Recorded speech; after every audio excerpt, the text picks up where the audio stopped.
Welcome everyone to PlayStation Tournaments FGC Arcade Road to Evo Tekken 7 North America. I am Rip here with the Skilled Roy. How are you doing, friend?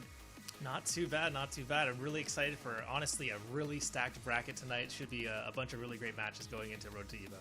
Exactly, and of course there's a bunch of PlayStation tournaments happening, guys, but if you guys want to check out the newest spot to check it out, it's going to be youtube.com/PlayStation Esports. So of course this is your regular PlayStation channels. You guys might be watching it on youtube.PlayStation Ready, but PlayStation Esports is actually going to be the new channel going forward for all things esports, so make sure you guys go ahead and subscribe to the youtube.com/PlayStation Esports channel for all things esports.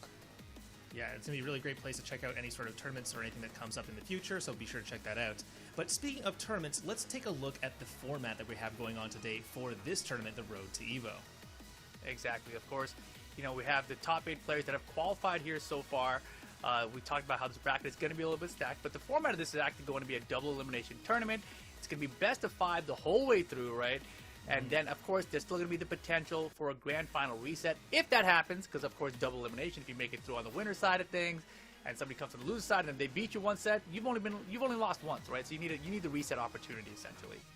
Yeah, exactly. And honestly, the tournament's going to be really fantastic. And the reason we have it as double elimination, best of 5 all the way through is because the prizing for this tournament is absolutely crazy. Let's go take a look at the prizing, because the Road to Evo is exactly in the name right there, because the first place prize is quite amazing. Exactly. This tournament going to be giving the winner an actual trip to Evolution this year in Las Vegas. It's going to be an Evo hospitality package. It's going to include a flight. It's going to include a hotel. There's going to be some spending cash on the side. And plus you can get tickets to the show 1, 2, and finals day, right? So plenty of stuff there. And then 2nd through 8th, you guys all get paid too. 2nd gets $200. 3rd and 4th both get $100. 5th through 8th get 50. But of course, that's a steep drop-off from the first place finish here, right? You want to get that Evo hospitality package. Yeah, exactly. It's going to be an absolutely amazing opportunity for just about anyone who wins it. But of course, we have 8 amazing players here who are going to be competing for that amazing Evo hospitality package. So let's go take a look at the bracket that we were talking about just a moment earlier. For sure. Let's take a look at it. So Joey Fury, the legend himself, going to be going up against Sense Sonic. That should be a fun match. Undefeatable King going up against Gato. Both these guys, very familiar names to the PlayStation Tournament Series. Then we got Father King 1, a.k.a. Joe Crush, going to be going up against Divine Exorcist. I do believe they are training partners, so this one should be an interesting one. And then at the very bottom there, we've got Ace Unlimited going up against Nashi.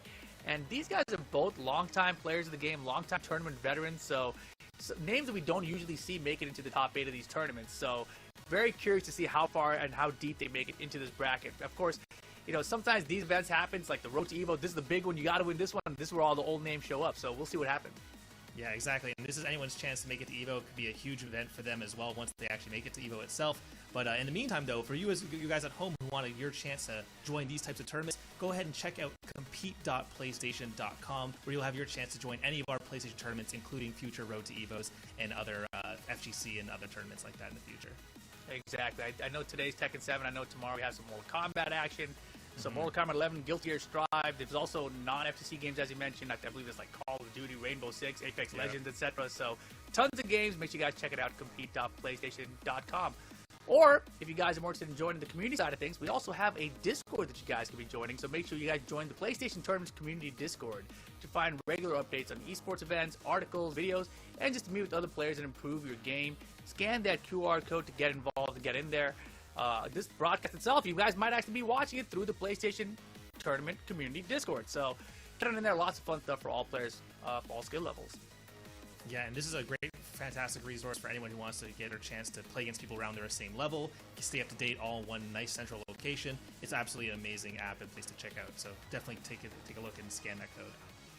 Alrighty. But, you know, we are setting up now for our first match, guys. And this one's going to be a lot of fun, I do believe, right? Because we have on one hand Joey Fury. On the other hand, we got Sense Sonic, right? And, you know, Joey Fury, he's been competing forever and ever and ever. You know, one of the top players in North America, definitely going to be one of the favorites in this bracket. But Sense Sonic, he's someone who's actually won a PlayStation tournament in the past. I've dealt with a PlayStation tournament. But actually someone who's gotten multiple top 4 finishes even. So definitely not going to be an easy match for even a player like Joey. Yeah, I think even especially in such a high quality quality tournament like this, even like the first versus 8th seed is going to be a fantastic match no matter which way you shake it. And in a best of 5, it could be anyone's game. So we'll really see what manages to happen here. But let's go take a look at the player cards. We have a sec here to see their characters and see more about our players we have tonight. Exactly, because I mean, as you mentioned, best of 5 in this situation. Sometimes it favors the longtime veteran, but other times it actually doesn't. There's more of a chance for the underdog to kind of showcase their skill. But you see here, Joseph Fury, 30 years of age, out of New York. You guys can follow him on Twitter at Joey_Fury, or you can check out his stream at twitch.tv/Joey_Fury. I like how he keeps it consistent. It's always the same all the way through. Yeah, absolutely. What a great name that is. And of course, his opponent is going to be Sensonic. And Sensonic is also a really incredible player, so I'm really excited to see more about them in the future as well. DeMarcus Smith, 26 years old from Mississippi. Twitter and stream is both Sensonic and twitch.tv/Sensonic. So if you want to see some incredible gameplay, definitely go take a look at that as well. Yeah, I mean, the character cards that we saw here, Claudio and Miguel, probably a little unlikely here. I know Joey, in the past, he was historically known as a Jack player. And he kind of took a break from the character, kind of moved away more towards the Marduk and the Fang side of things. But recently in tournaments, he's actually kind of come back to the Jack. So I believe it was Combo Breaker, we saw him bring the Jack back. He made top 8 into that tournament as well. So really looking forward to see what character he chooses here. On the side of Sensonic, though, he was known, I think in Tekken Tag 2, it was primarily Elisa that was his character. Yeah, I believe so. I don't remember who his secondary was in that game even, but in recent history, I can remember him also trying out Lydia in this game. So, he was one of these DLC picker-uppers, and I don't know if he's still on that path or not. Lydia received a lot of nerfs, so we'll see what can we get out of Sensonic. Yeah, it should be a really great match no matter which way you sort of shake it here, especially if you get the Jack. I really want to see the Jack, especially because I know that Joe Crush on the other side of the bracket has been playing a lot of Jack as well. Seeing the Jack near it as a later match would be fantastic too. But we'll have to see as our players sort of get ready here how this matchup's really going to break down, because it could really go either way here, especially in a best of 5. It's more about the player skill at this point, where it gets to this point, so we'll have to see. Yeah, definitely, and it's also going to come down to character choice. Obviously playing in an online environment is slightly different than playing in an offline environment, so I'm curious to see if we get Joey with the Jack here, or if he goes more to his tried and true Marduk. I think he has a lot more online experience with Marduk. The Fang Wei, I don't feel like he has as much experience with it online, but it could be one of those situations where he feels like that is going to be the character he decides to go with. Yeah, it looks like we're getting into the match just shortly, so we'll see what character Joey Fury actually manages to choose here, and we'll see what the matchup ends up shaking out to be in just a moment. Incredibly excited, though. This should be a fantastic first match for the Road to Evo tournament. For sure. Yeah, and this one's going to be fun. This is not actually a matchup that I have a lot of history in seeing, like Joey Fury versus Sensonic itself. I think Sensonic, you primarily see him at the PlayStation tournament side of things.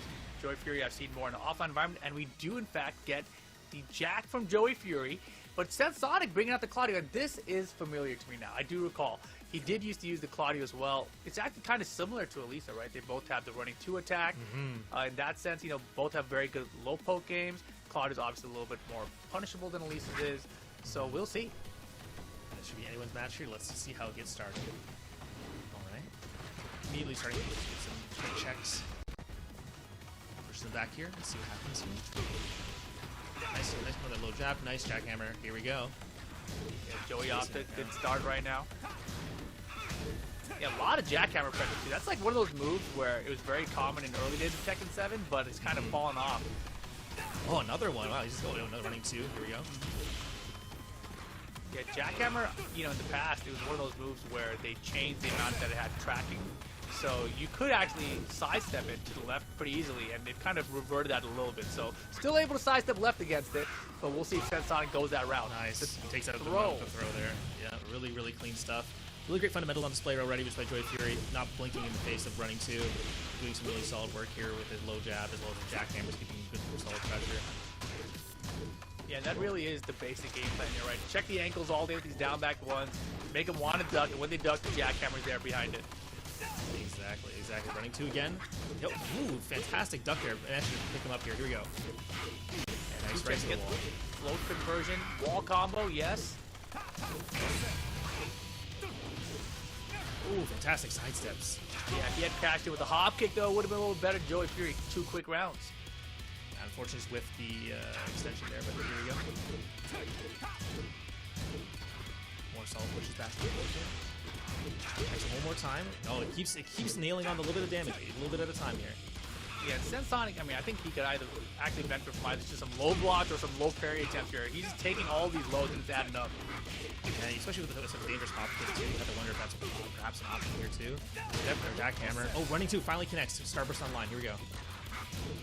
Can we use the Starburst? Okay. Got him to duck. Okay. There you go. Fantastic work there. Cashing out and now making it 2-1. Here we go. Oh, goes for it. You know you have to go for it sometimes as a audio player. I understand. Look at the life he lost off that hop kick attempt, right? That's pretty minimal. You can go for that 20 times in a round. Oh, absolutely. You're more than happy to do that. Oh, nice try to response. Nice low parry. Here we go. There it is. Exactly. That's what you need to do. Joey's been going low a lot.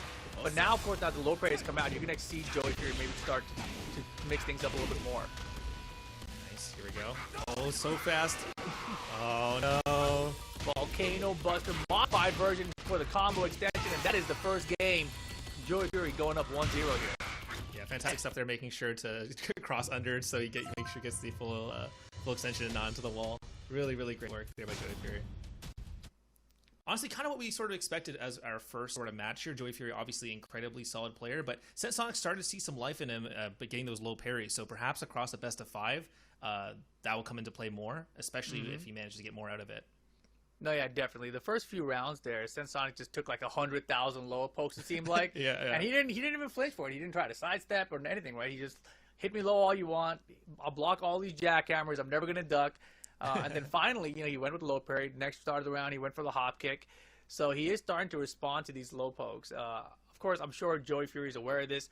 When you're a Jack player, you kind of build up the mentality of understanding when your opponents are looking for the lows because Jack has such good low pokes. And Jack players are really, really good at, cashing in with the down for 2 mid, which is, it's his main launcher, but it's also very punishable. So it's not a move that they throw out lightly, but so many of the high-level Jack players have such good timing with finding when to throw in those down 4-2s, and I feel like we're just seeing Joey set up for it right now. Yeah, I completely agree, and I have to wonder if Sensonic is saving a potential blowout moment with the hop kick over one of the down back ones. Maybe that comes into play at some point as well because he's playing pretty conservative with the hop kick. Besides the 1 round starter, you often, for those of you who play online, I'm sure you see plenty of Claudio hop kicks in your time. But this is being pretty conservative for the first set here. We are in Infinite Azure, though, this time. So let's see how a non-wall stage manages to make this matchup shift a bit. Exactly. And, the thing about Claudio, too, it's interesting how this game has evolved over the years. Basically, when the character first came out, the hop kick was the tool, right? And it's still one of his best tools. However, at the highest level of the game, we really see Claudio players use it less and less these days. But that was a nice sidestep left into low parry. That sidestep left would have avoided jackhammer. The low parry fuzzy attempt there was to get the low, so that's a great option. The sidestep left low parry. Oh, just keeps catching him. There we go. This will be nice and easy. Very, very clean. Coming right out of the gate after the first initial game loss, but taking the first round. Yeah, Starburst down 2-2, closing out round 1 there for Sensonic. That to me is, I was gonna say that Starburst down 2-2 for me is one of those moves where that's one of the differences between offline and online. It's difficult to block offline. So it's one of those moves on cuts, online, it's oh man, that's actually good. Literally impossible. I'm totally on board with you there. We saw actually Joey get a duck there on the wall warning too, so we'll see what ends up happening here as well. Yeah, on deck. Ooh, yeah, another down back one. Close it out. There we go. Joey tying up the round count here. We're seeing a lot more standing 2 checks here. This is try to catch him out of any airborne attempt. So Joey, keeping in check with these standing 2s, but of course the lows are always going to be behind it. Yeah, exactly. And you see Sens actually went for the wall running 3 there, hoping that Joey would duck again, but actually blocked the standing this time. Nice crush. Here we go. Wow, waiting, yeah. In that position, it's very dangerous. Face down, feet towards the opponent. If you get him wrong, that's an easy back row catch. And Joey was looking to see if he'd get up off the ground wrong. Sensonic played it smart, but still, Joey's round. Yeah, absolutely. There's a wall running. Oh, nice. Just go out of the way of that one. Another jackhammer. Oh, another one. Man, he's just finding so many hits with them, more than I've ever seen. Oh, another one. I have to wonder here if he scares something hitting mid here. Hang on. Oh, nice. Another one. Oh, there we go. And again, that was off the side step left into the low parry. So just strategy here, Sonic, but he's got to find more damage. He really hasn't pressed enough of his own offense. Oh, feels like a lot of it so much reactive. Oh no, yeah, that's gonna be that. Unfortunate. I really like that game one. That game one seemed really explosive from Sonic, and I'm really hoping that we get some more of that because I would hate to see this go a 3-0. I mean, right now it's looking like Joey's in control, right? So it seems like 3-0 is more likely than not. Sonic, there's been a little bit more offense on his part that time, but overall he's had a very defensive style of play against Joey. And, you know, honestly, it doesn't seem to be working. So unless he's got two options, in my opinion. He's either got to step up the offense with Claudio, or he's got to switch characters. You know, switching characters at this point is a little bit risky, but it's not looking so hot right now. So, you know, you're kind of running out of options. I like the defensive option he's trying with the sidestep left and the fuzzy low parry attempts. But overall, it's not nearly enough for the amount of offense Joey's throwing at him that's succeeding. Yeah, exactly. Especially it also comes down to characters at that point too, like how much you're really getting out of your sidesteps openings. And while he's setting up the starburst, we only saw that one game where the starburst really came into play to really capitalize and take a round. So we'll have to really see here if maybe a character swap is what happens, or I personally am in favor of a bit of a shift in the game speed. I feel like playing a defensive game against Jack is very scary, and I feel like the risk reward is very skewed in his favor at times. So I feel like playing more aggressively might be a better option here. Oh, goes for Miguel this time. Okay. Here we go. You're right. It's character swap. Character swap. I mean, the way things were headed, you know, just it wasn't looking good for the Claudio here. And Joey he has a lot of experience against Claudio. He's trained with Shadow a bunch in the past, which is one of the best Claudios in the country, if not the world. So I like the switch here. Yeah, I'm really excited to see this as well. Hopefully, also sort of a bit more aggressive character as well. Maybe signaling less of a defensive play style, but we'll have to see here. Vermilion Gates, though, this is another fantastic stage. We'll be seeing how this goes underway in just a moment as we load in. Oh yeah, I love this stage. It's definitely one of the pretty stages. Sidestep too to the boots. Fantastic start there. Another great movement here. He just keeps checking him. Oh my goodness. Duck? Oh. Giving his balcony break. We're going downstairs. Raise the roof. Give his combo. We're at the other wall. And you're dead. Yeah. Perfect. Wow. Absolutely dominant performance there by Joey Fury. Just checked him a couple times. Like, okay, if you're not blocking, I guess we'll do this. Oh, here we go. Catch some more time. These lows are finding homes here. Debug. Big lead again, man. Joey. Okay, it sounds like here you go. Press some offense. Yeah, there we go. That's exactly what you want to do here. If you're not going to be blocking those down ones. Nice hop kick. Here we go. Yeah, you're not going to do any damage to your opponent unless you're hitting some buttons. There you go. You'll love to see it. Takes answers around back just immediately right after. Oh, yeah. Star of the round. Yeah, Jack forward two. Fastest attack he's got. Oh, sizing each other up there for a moment. Another jackhammer plants him. Some space. Oh, gets interrupted this time. Oh, another down. Crouching low a couple times. Good. Great goal for Sonic, though. Gets power crush, and just like that, it is set point for Joey Fury. Yeah, Joey Fury's been really nailing those power crushes consistently. Here we go. Good starter. Sonic gets something going here. Right into the wall. Right where we want to be. Oh, but that sidestep. Oh, 2 whiffs, though. Yes, Sonic. He's got to stay on the gas here. Exactly. Yes, perfect. Speaking of perfect. Perfect right there on the screen. Final round, game 3. All right, important round, Sonic. These are the adaptations we were looking for. Wow, what a climactic first start here. That was final crazy. Round. The amount of damage on both sides when that trade started the round. Exactly. Another jackhammer. Good low parry. How did he call that out? I don't think he used the whole game. That's crazy. Sonic wasn't really using lows like that. Yeah. There we go. Set each other up. Back to the wall. Anything could happen here. Another block. Oh, there he goes again. Again, next to the wall here. Look at what's happening here. Almost a rage. There's the rage. He's going to have only a pixel here. Last chance at Sonic. He went for it. Swinging for the fences. Not going to matter. Joey popping off. 3-0. Stays on the winner's side of the bracket right now. Congrats to Joey Fury. You know, Sonic, though, it is double elimination. Not going to be out of the tournament with that loss. But he is going on down to the lower bracket. Yeah, and I can't wait to hopefully to see a run back of that because I really think that Miguel was was cooking a lot more, I think, than the Claudia was in this matchup in particular. I think if we had seen maybe 2 more games with that instead, it could have been a much different story here in terms of the game count. But obviously, fantastic work by Joey Fury, as always, to come out with a clean 3-0 win. Yeah, no, definitely. Joey looking sharp today with the Jack. I like that he's back on the Jack. So that's very exciting to see. But having success with it so far as well. And, of course, as we mentioned, big prize available today for the winner of the tournament, right? That Evo Hospitality Package, that's what they're playing for. But only for first place, right? Second place, you still get some cash. You get some nice cash for playing an online tournament at home, but it's a big drop-off from that first place prize package. And, Joey's someone who's been to Evolution multiple times. He wants that free hospitality package for sure. Yeah, exactly. You're gonna need quite a few second places before you get enough to take it to Evo. But let's take a look at our next players, though, who are going to be competing for that amazing Evo hospitality package. Alrighty, let's see. Who's it going to be? We got Undefeatable King here, Muta, 27 years of age, out of North Carolina. No Twitter available. Make sure you guys check him on YouTube at Undefeatable King. He's got the Lars there, but I'm pretty sure he's a King player. I'm pretty sure he's like a regular King and Armor King. I think primarily I've seen the Armor King. I think it's in the name too. Yeah. So we'll have to see. I mean, hey, I'd love to see a Lars from him. That'd be kind of hype, honestly. I hate Lars. Understandable. But his opponent is going to be Gato, of course. Plays a lot of the Kunoichi, as well as Leroy, it says here as well. Gato, 23 from North Carolina. Should be no Twitter or stream, unfortunately, but be sure to check out this match and see if you like his stuff. All right, Gato. Got the Leroy player card. That would be pretty hype. I like seeing Leroy. Leroy, one of the characters I didn't really expect to see back in Tekken 8.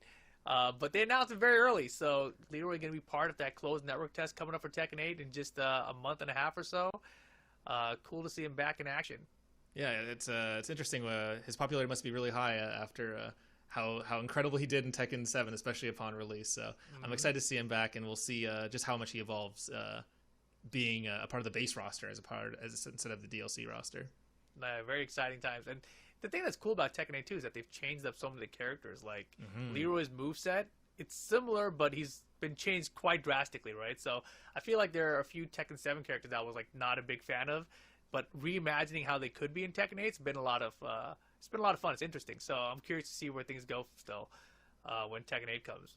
Yeah, no, I also really like how they're doing a lot of character fusions too. Hwoarang obviously having some of Beck's moves, and Jin having some of Devil Jin's moves as well. So a lot of really cool synchronization moments like that. So I'm curious we'll get more of those in the future. Maybe who knows what we'll get in the future? Maybe Gigas plus Marduk. Who knows?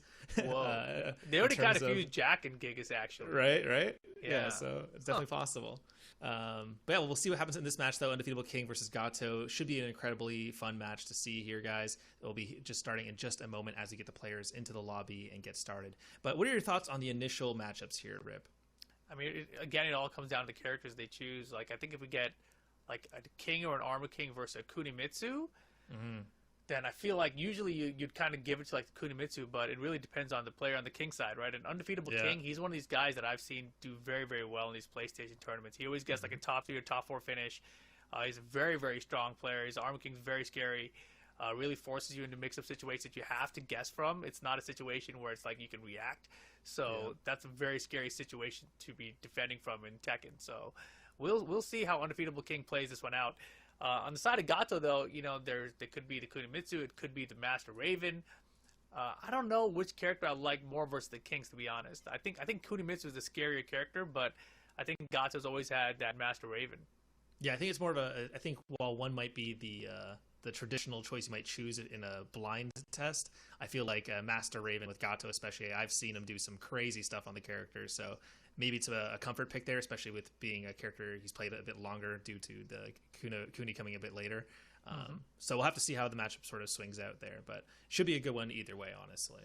No, yeah, I'm looking forward to this one. This is two competitors who have been in multiple PlayStation tournaments. They're very, familiar names out here in the series, so this one is going to be a little unpredictable, but I feel like it's pretty evenly matched, to be honest. Yeah, these two, for those of you at home, these two are the 4th and 5th seed respectively, so this is going to be a really close match between the two of them. Could go in either way, especially in the best of 5. It's going to be a lot of fun adaptations and counter adaptations, so we'll have to see how that sort of shakes out, especially with, I feel like, 2 specialist characters like the King series and the Kunoichi. I feel like there's a lot of like really cool moments that you can break out a crazy tool in a best of 5, knowing that you have some games to play with. So I'm hoping to see some really flashy stuff. Yeah, and that's the thing about Gato's characters too, right? Kunimitsu and Master Raven, they both have potential to be really flashy.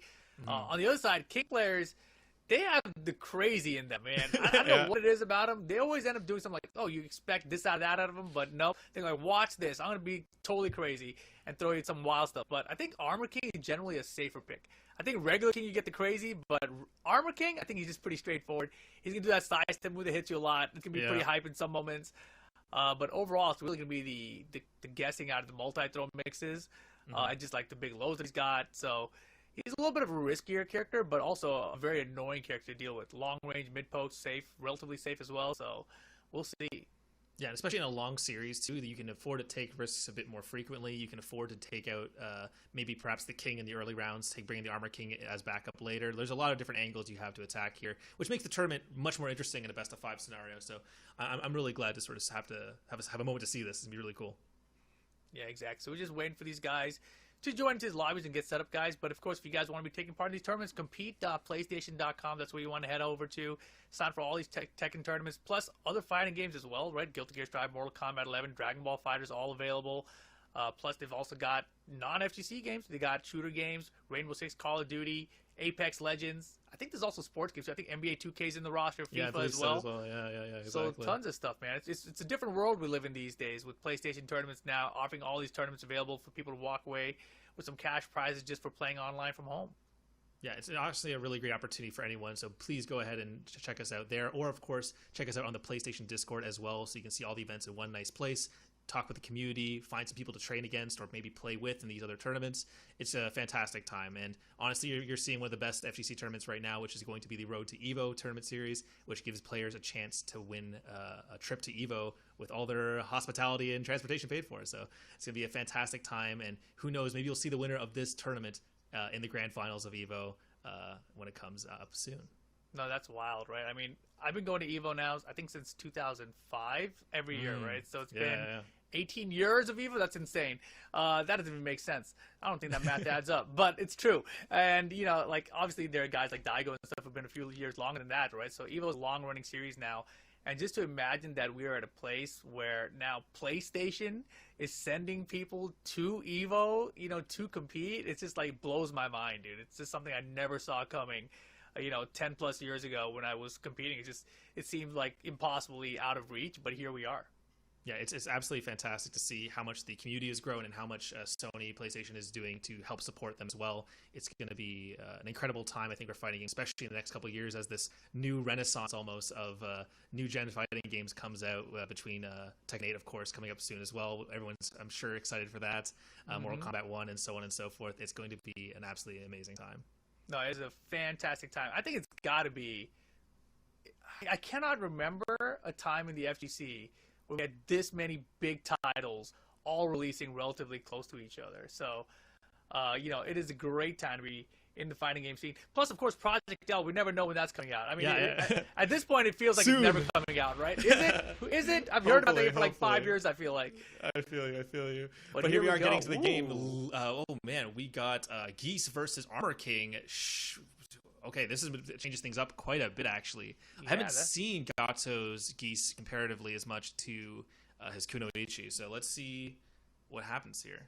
Yeah, very unexpected here. So Geese Howard versus Undefeatable King's Armor King, and they're going to Duomo de Sirio. This should be a really interesting matchup, actually. Especially when it comes down to it, obviously Geese doesn't need an introduction in the Tekken competitive scene. Fantastically powerful character. He's been nerfed a couple times now, but still really, really solid. Has some really powerful mechanics coming all the way from the King of Fighters series. And Armor King, a fantastic blend of Mishima mechanics as well as a grappler. So we'll have to see how this sort of shapes up here. Armor King's a very interesting character, too. I mean, the fact that he gave this Mishima Wave Dash character man grab just like that, as I'm speaking it into existence, beautiful.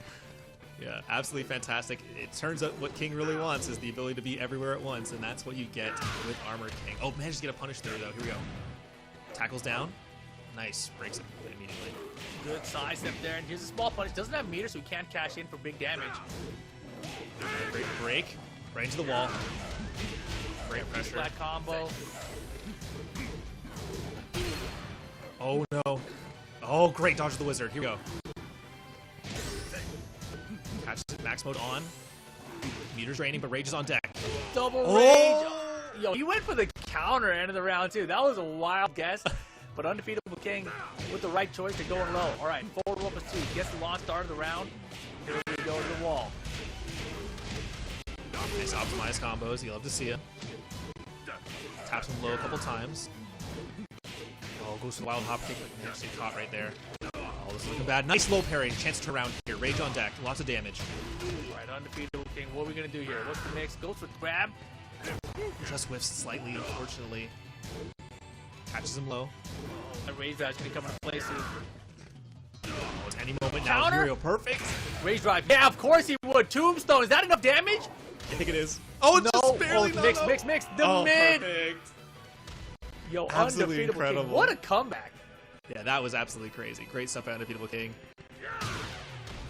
Catching more time with running. Oh, ducks the throw this time. Oh my nice goodness. Jump. That's crazy. Capital punishment over the top. Doesn't quite get to pick up after the screw, though. Nice, right into the wall here. Really great stuff. Good optimizations. DDT. Thrown. Pretty light punish for that, honestly. Good stuff there. Catching more time. God, more throws. And That's that is that. Undefeatable King. 3 rounds straight there. Gato going to have to reconsider. And, you know, the Geese pick looked okay in the second round. Second round was close. But crazy comeback from Undefeatable King. Had all the right options, really. You know, he had a combo. Then he had a fuzzy low parry attempt. Good defense. Then he finally got the wall splat. He had to counter it down back 3, actually. Tech roll. I was like, this is the perfect chance to use Rage Drive. Yep. He used it off the tech roll. Gato got caught by it. Tombstone didn't kill. Still one more chance for Gato, but the safe mid option there from Undefeatable King to close out that round was a crazy comeback. Yeah, well, hey, it's in the name, man. Undefeatable King absolutely seemed incredible on the Armor King. And for those of you at home, Gato has a couple other characters who are incredibly powerful as well. So I can't help but wonder if this is a character just to sort of test the waters, see how things go at first, and maybe swap over to the Ninja Girls in maybe a round or two. Yeah, we will see, man. Or maybe just like committing to the Geese. The Geese is a good character. Yeah, Geese is fantastic. No doubt about it. This is not a character to be slept on by any means. With his max mode ability, you'll be able to pump out some serious damage and get some punishments that most Tekken roster can only dream of. So we'll have to see what happens here. For sure.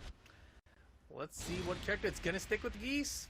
Sticking with the Geese, but we do have Infinite Azure this time, though, which I think will be more in the favor of Armor in this case as well, too. Yeah, I have no idea. Like, this character, Geese Howard, is so strong everywhere that I don't even think it matters. That's fair. I just can't help but be mesmerized by the classic 5-wall Geese combos that with max mode, you know? All right, let's see how it goes this time. Trading blows back and forth. Nice sidestep. Opens up one more time. You side. Oh, there we go. Perfect low parry. Good start here for Gato this round. Working on building that meter early. Meter match with Geese is one of the things that was slowed down a little bit. And I remember when the nerf happened, a lot of the Geese players were like, man, it's impossible. You can't play him anymore. But here they are still winning. And you just have to be a little more cautious about it. You're building a meter and saving it for the end. Yeah, you don't have it 24/7 anymore. But here we go. Gato. Oh, gets opened up one more time there. Undefeatable King taking the next round as well. Yeah, and that was another good start from Gato, but Undefeatable King is just so good, you know, taking his time with the rounds. He's not really stressed out when he's like a half life or less. Just keeps playing the same game and wait for his opening. Yeah, really great stuff. Oh, nice delay there to not wake up. Spacing each other out here. Lots of great movement. Nice wall running. Here we go. Oh, snaps him with the low. Good break. Door break's good. And yeah, Undefeatable King, you call that his movement a second ago. It's so good. Like, he wave dashed in twice and then just back dashed down. So he had pressure all the way in his face for no reason, and then back away, so like, are you going to whip anything? Nothing. All right. Let's see what we go next. That's the power of Armor King compared to regular King. So much movement abilities. But here we go. Max mode combo coming on deck. So much damage going in. Here we go. And now one mix as well. Oh my goodness. Ooh. Get a kick counter with rage. Wow, good block. So he actually stood there. up. Yeah, he actually stood up. He saw it start, stood up, and wait, I better block that low. Yeah, fantastic stuff there. Of course, the wave dash is so ambiguous at times for a lot of the Mishimas and Armor King, making it really difficult to suss out what they're going to be attacking with. But really great. Oh, nice throw break. Wow. Yeah, keep out there with Haruka, and he gets a grab of his own. All right, Gato turning things around now. Yeah, catch him out of the air. Down. Here we go. Oh, not enough. Over the top. Oh my god! That was sick, but still needs to make a big comeback here. Down back 3 adds up. Throw break's good. Trying to slice it. Oh my gosh, he's still alive. He's still alive. Still alive. Oh, it's so dangerous. Manages to jab him out just one more time. That was absolutely incredible to go for that jump slam over the fireball. I have not seen that matchup before. And he did it like he's done it 100 times before, right? Yeah, it was a set play for him. Ooh, great choice. Look at the damage. Simple combo. 4 hits. Yeah, ridiculous. Oh, lots of max mode and rage though. Anything could be explosive here. Oh, snipes him out of the air. Wow. All right, but Gato in good position here. Has that 2 bars of meter to spend. Yeah, this could still go either way here. What a clothesline from downtown. Oh, low parry. Sets him up one more time for Oki. Headbutt. Gato, you got to start spending some meter, bro. You hate to see it. And Catch now one more has time. rage. 2 bars of meter and rage. Geese Howard spends 1 bar, gets stepped. That was beautiful. Absolutely beautiful. Undefeatable King. He's had some experience in this matchup. He knew that was dialed in. That was dialed in. He knew that was coming immediately and got the clean sidestep and really, really solid punish there. Wow. Undefeatable King making Armor King look crazy. Not that he isn't, but just absolutely incredible in this matchup. In that situation, right, like you have to deal with the Geese Howard mid or low mix-up, basically, and he was like, I don't deal with any of that. I just step to the side and punch him in the face. And he was just like waiting for that moment. He's like, give it to me. So right now, Undefeatable King up 2-0 in the set. We'll see if Gato decides to stick with the character or bring out something different. Yeah, and especially when you see someone pull out like tech like that and they're clearly ready for your character, especially in a game like Tekken, I can't help but feel like it might be time to swap characters at this point, especially when you know you have some really solid backup plans in mind. I think one thing that often gets understated a lot with a lot of top tiers, especially like formerly Geese, I think one thing that happens is that like a lot of people start labbing that matchup a lot, and even though you might want to play that character, it might get more difficult when people start studying every single part of that character because they are an expected threat of a tournament, you know? For sure. I mean, I think that, you know, the second game here for Gato did look a lot better than the first game, but it's the same sort of problem where it doesn't seem to matter how big of a life lead he has. Undefeatable King is always making these crazy comebacks, so it's terrifying, and I feel like even if he switches characters and he does better with it, Undefeatable King is going to stay right there. He's going to still try to make the comeback. It's more about trying to figure out how to stop him from making that comeback regardless of your character, because he's going to start trying to make the comeback. It seems to be like his entire game plan. It's not necessarily even just closing out your life, right? Just wait until he's losing and then turning it on to turn things around. Yeah, and you can see right now how much of a momentum character Armor King can really be. Takes even a small bit of a lead and gets one knockdown. It just chains and chains and chains. And so we're actually seeing Gato stick on the Geese, and we're going to Brimstone and Fire this time. So it should be a really interesting match here for sure. And we're getting the walls back on the stage too, so we'll maybe be able to see some cool stuff. Alrighty. Brimstone and Fire. Yeah, just a wall stage, no transition on this one. That's Devil's Pit, so this should be interesting. Wall's gonna be good for both characters here. Oh, he's going for the Okada outfit this time. Let's see how things go. Gets the jabs.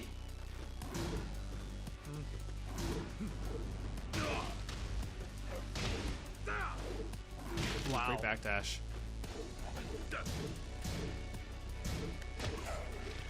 He's got a really nice lead right now. Undefeatable King. He's chilling. This is like the most offense I've seen out there. Yeah, this is the normal game plan. Fall behind.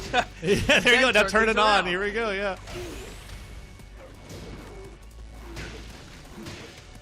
Oh, checks him so many times. Bro. Oh my goodness, the patience. But you know, Gato went for like 2 or 3 counters in a row, and Undefeated King went low repeatedly. I know you're gonna go for these mid and high counters. Don't worry about it. Low all day. I love how he also waited on that last kick too to make sure it wasn't another third one. Really fantastic stuff. Into the wall. Here we go. Gets the stomp. Oh, I almost thought it worked. Oh wow, nice grab. All right. Yeah, he got him just in time there. Undefeatable King looking real good, though. Undefeatable, even. Yeah. Oh, chases him with the sidestep. Here we go. Wait. Chance max mode. Wall bounce combo with rage. Resplat. Oh boy, not quite the angle. Oh. And again, the counter. What are you doing? Just close out solid. I respect it. I respect the Gato. I respect it, but I think it's proven at this point that Undefeatable King isn't just going to throw out moves on you, especially when he keeps sussing out each counter attempt. Gotta have to pack it up eventually and bring it out later in another round. And Gato needs 3 rounds straight here if he wants to stay on the winner side of the bracket. If any character can do it, it's definitely Geese Howard. Oh, low parry! Now they need to do something about Undefeatable King. I think he has rage on all the time. Oh, fantastic miss. There you go. There you go. You gotta cut that rage back. He had it scouted and Gato on the board. All right, 1 round down. Needs 2 more. Oh, man. The stomps. Here we go. Back and forth. 1 bar. Max mode ready. Oh, catches him a little more time. I think that was a snag on the side step there. Really great. Here we go. Like this meter spin. I don't think that's wall bounce. Oh, it did reach. Nice combo. Just barely making it. Optimized damage here. Here we go. And wow, there you okay. go. All right, Gato. There you go. 3 Final rounds, what we round. said. It's entirely possible here. 1 bar back on deck 2. Counter it down for him, but drops the combo. Has a bar meter here, though. And yeah, there's the option. You didn't go for it last time when the wall was there. I wonder if the wall would have been in the way. Entirely possible. But oh no. Mm-hmm. Big damage. Okay, here we go. Yeah, stay alive. Nice. Max mode safe. Back to the wall. Susses it out, but just doesn't miss the yards by inch. Gato. No!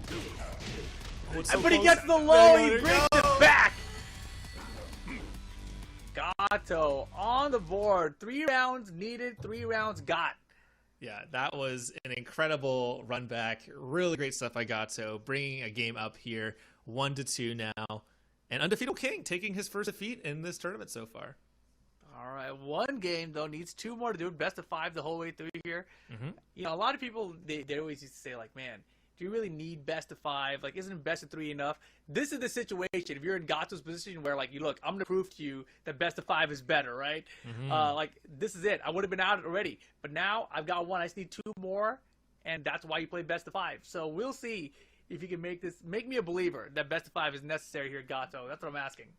I think especially with such a huge prize and especially the speed of Tekken and being so neutral focused and having to adapt to each other so much, I feel like best of 5 really brings out the best in players here. So I'm really excited to see how these adaptations sort of begin, because now it's Undefeatable's turn to start adapting, to start bringing some new tech in this matchup, because 3 rounds in a row is pretty dominant and there's a lot of momentum going in Gato's favor here as we go into game 4. Yeah, there's a lot of knowledge that's been given too, right? Like, obviously Gato going for those counters at the end of the rounds. We know the Undefeatable King has had it scouted. But now that mind games comes into play, it's like you started wondering, like, all right, he knows I'm going to look for that, so he's not going to do it anymore. But then he's going to be like, no, I'm going to do it anyway, you know? So we will see. Exactly, especially after Undefeatable got the 1 round off of the Rage Drive. Immediately Gato scouted it the next time and got the win off of it the next time it happened. So I think there's a lot of adaptations already happening here, and we'll have to see if it's coming in time. That's really the answer here. 3 games in a row will have to happen for Gato. Entirely possible. We just saw him take 3 rounds in a row, and they already start off to a strong start.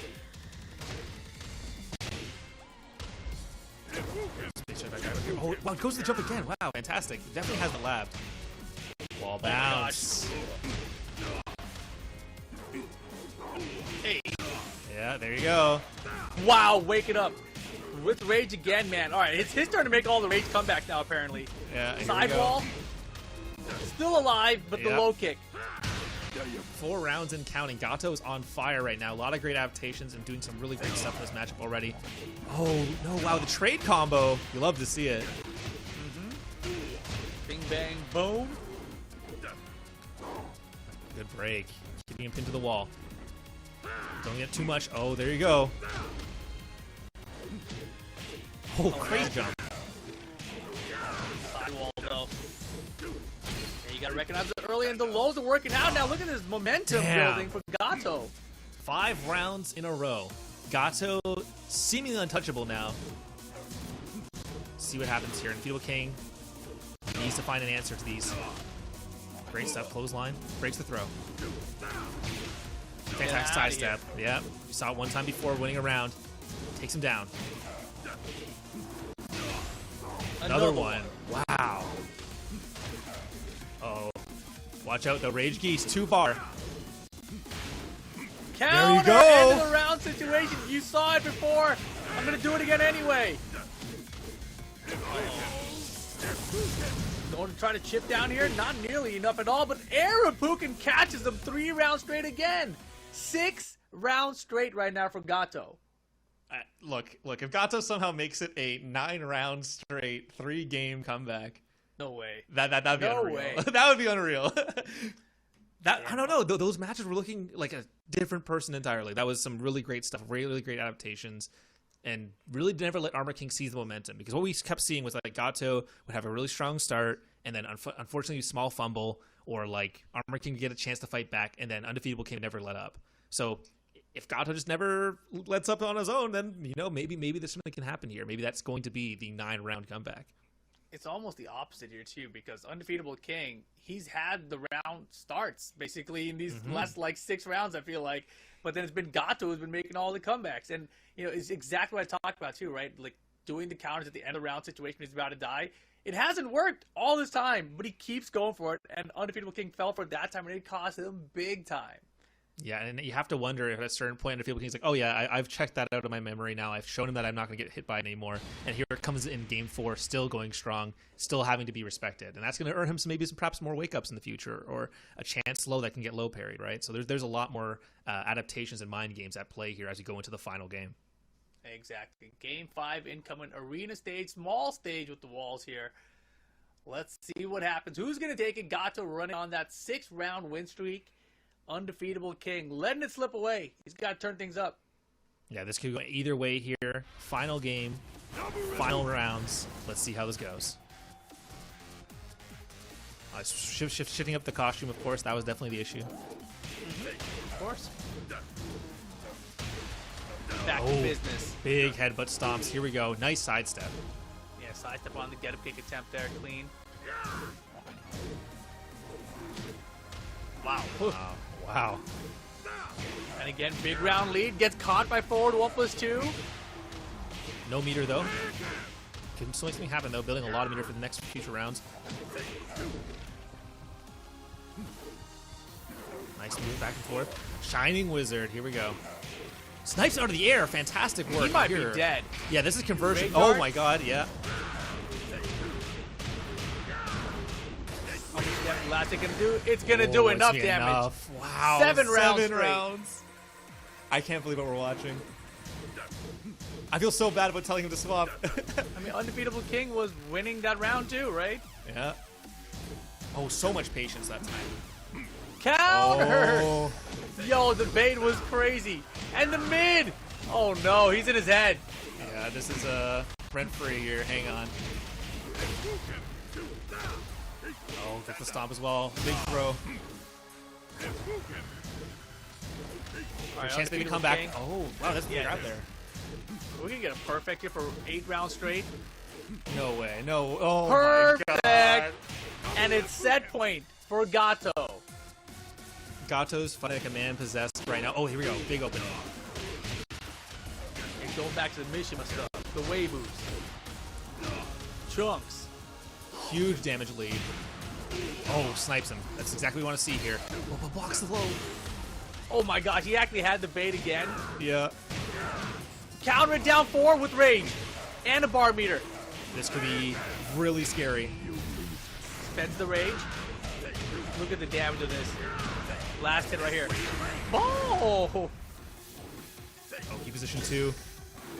Oh, use the next mode. You got him! Oh my god, it's not done. It's not done. Thank goodness. I'm not sure I'd be able to live through a 9-round comeback. Gato spent the meter there too. He thought he had it, but Undefeatable King has a chance to take him down now before he gets too much meter built up. Perfect world, you make Gato spend it now, and you win the round. He won too big of a lead. He knows how these comebacks have been going. Yeah. Fish for the down 4. Oh man, Undefeatable King in big trouble. He's got got Rage. Last chance. Mix up. We're just burning the meter. Whoa, my That's what we love to goodness. see. What do we do next, though? We got Rage. One poke will do it, though. Undefeatable King. Oh, my. So scary. Rage How's drive he on land Jack. the down three? Yo, Gato, bringing it back. That's why we have best of 5. He was down 0-2 there. Brings it back, was it 7, 8 rounds straight? And still closes it out there. Man, that was a wild one. Gato taking out Undefeatable King.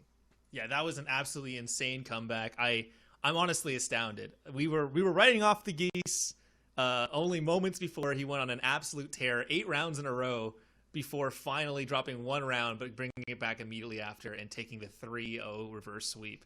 Wow, absolutely incredible. That was wild. That was incredible. Nicely played to both players. But Gato going to be the one staying on the winner side of things. Undefeatable King sent on down to that lower bracket. Damn, I didn't expect it to go like that. That's crazy. So we'll get Joey Fury versus Gato. That'll be a round 2 matchup later on today. And that's just show you how high quality this tournament is. Like, that's a round 2. That's gonna be a crazy match in itself. So I can't wait to see that. But our next match is gonna be Father King 1, a Joe Crush versus Divine Exorcist 4. Yeah, this is a big one too, man. Joe Crush, obviously, been making a name for himself the past couple of years. Of course, now it's Father King 1. He's like, hey, I made a name for myself. Let me switch the name. Let me just confuse everybody. But of course, known for his Geese Howard and his Jack. Those are the primary characters. Here he is, Joe, 23 years of age, youngin' from Texas. Make sure you guys check him out on Twitter, Joe Crush _. Also got a Twitch stream at TK Joe Crush 3232. Definitely one of the best players to rise up in the past few years in North America. Yes, had some really incredible performances at various tournaments recently. But his opponent is going to be Divine Exorcist. Of course, another really long storied player, especially in the PlayStation tournaments. He's also really fantastic. Yeah, Divine Exorcist, I'm really excited to see him as well, as this could be a match these two have played quite a few times. Julian Lemus from Mexico, Divine Exorcist 4, and TMK Divine Exorcist 4 is their stream right there as well. Yeah, another very young player, of course, qualified for TWT finals this past year. Just a few months ago, even 4 months ago, was in the pool of death, if I remember correctly, with Arslan, Nee, Chikrin, Norlanda, and Ao. Ended up influencing that pool as well with his victory. So we will see how he does here against Joe Crush. Obviously, a lot on the line. If memory serves correct, I feel like he might have won one of these tournaments before. Yes, I believe so. He also has had some pretty big upsets in certain matches as well. I think one time sending Joe Crush to losers quite a few times across the various tournaments as well. It could go either way, honestly, and especially in a full best of 5, which we usually don't see these two play in a best of 5 early on. It could go either way, especially this time. Yeah, I do believe we'll see the Claudio out of Divine Exorcist. Joe Crush, that's a little bit more of a question mark about what character we get there, but I'm assuming we're going to get some Geese Howard. We'll see. Yeah, I would like to assume Geese Howard. I know he's been bringing out the Jack a lot in preparation for T8, of course. We don't know if Geese Howard is also returning yet, but Jack has obviously already been showcased quite a lot already and doing some really crazy stuff. So we'll see what ends up happening here in this match. Especially when it comes to Road to Evo, you have to wonder if he's going to stick to the Geese. Yeah, for sure. I mean, I think that most of his tournament big wins have been with Geese, although his Jack has been very capable in tournaments as well. But yeah, it is a big question mark here, especially in this match too, right? Because you've got the Claudio on the other side from Divine Exorcist.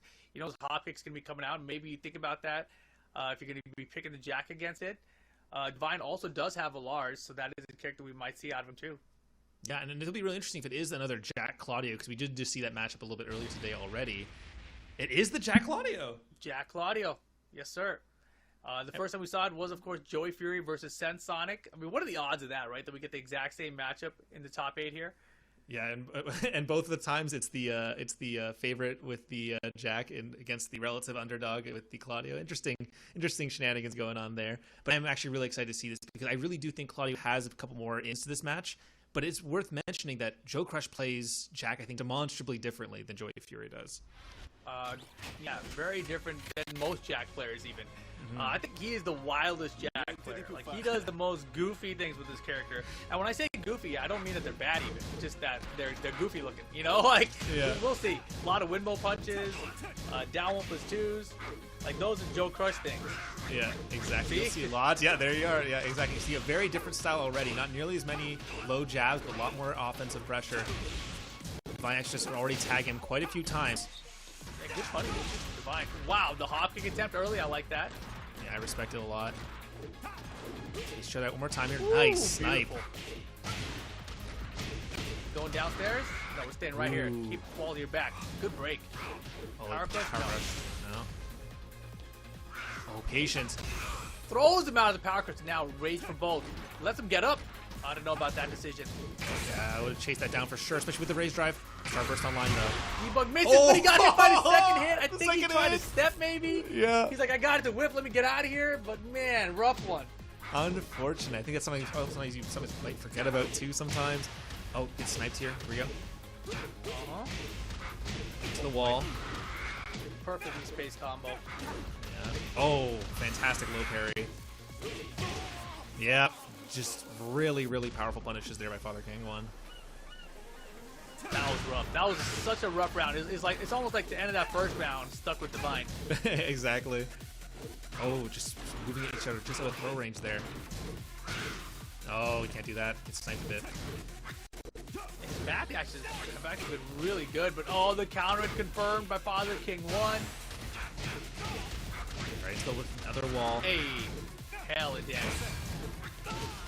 At this point, we gotta say this is probably a bad match, right? Jack just beats Claudio. We've seen enough of it now. You know? I have data here, all right? Yeah, I watched the PlayStation Tournament, FGC Arcade, Road to Evo. We have data. Yeah. Jack beats Claudio 4-0. Yeah. It's a 4-0 matchup. 4-0 matchup. We're going to see if it gets all the way up to a legendary 10-0 matchup. But for now, though, first game goes to Father King 1, a.k.a. Joe Crush.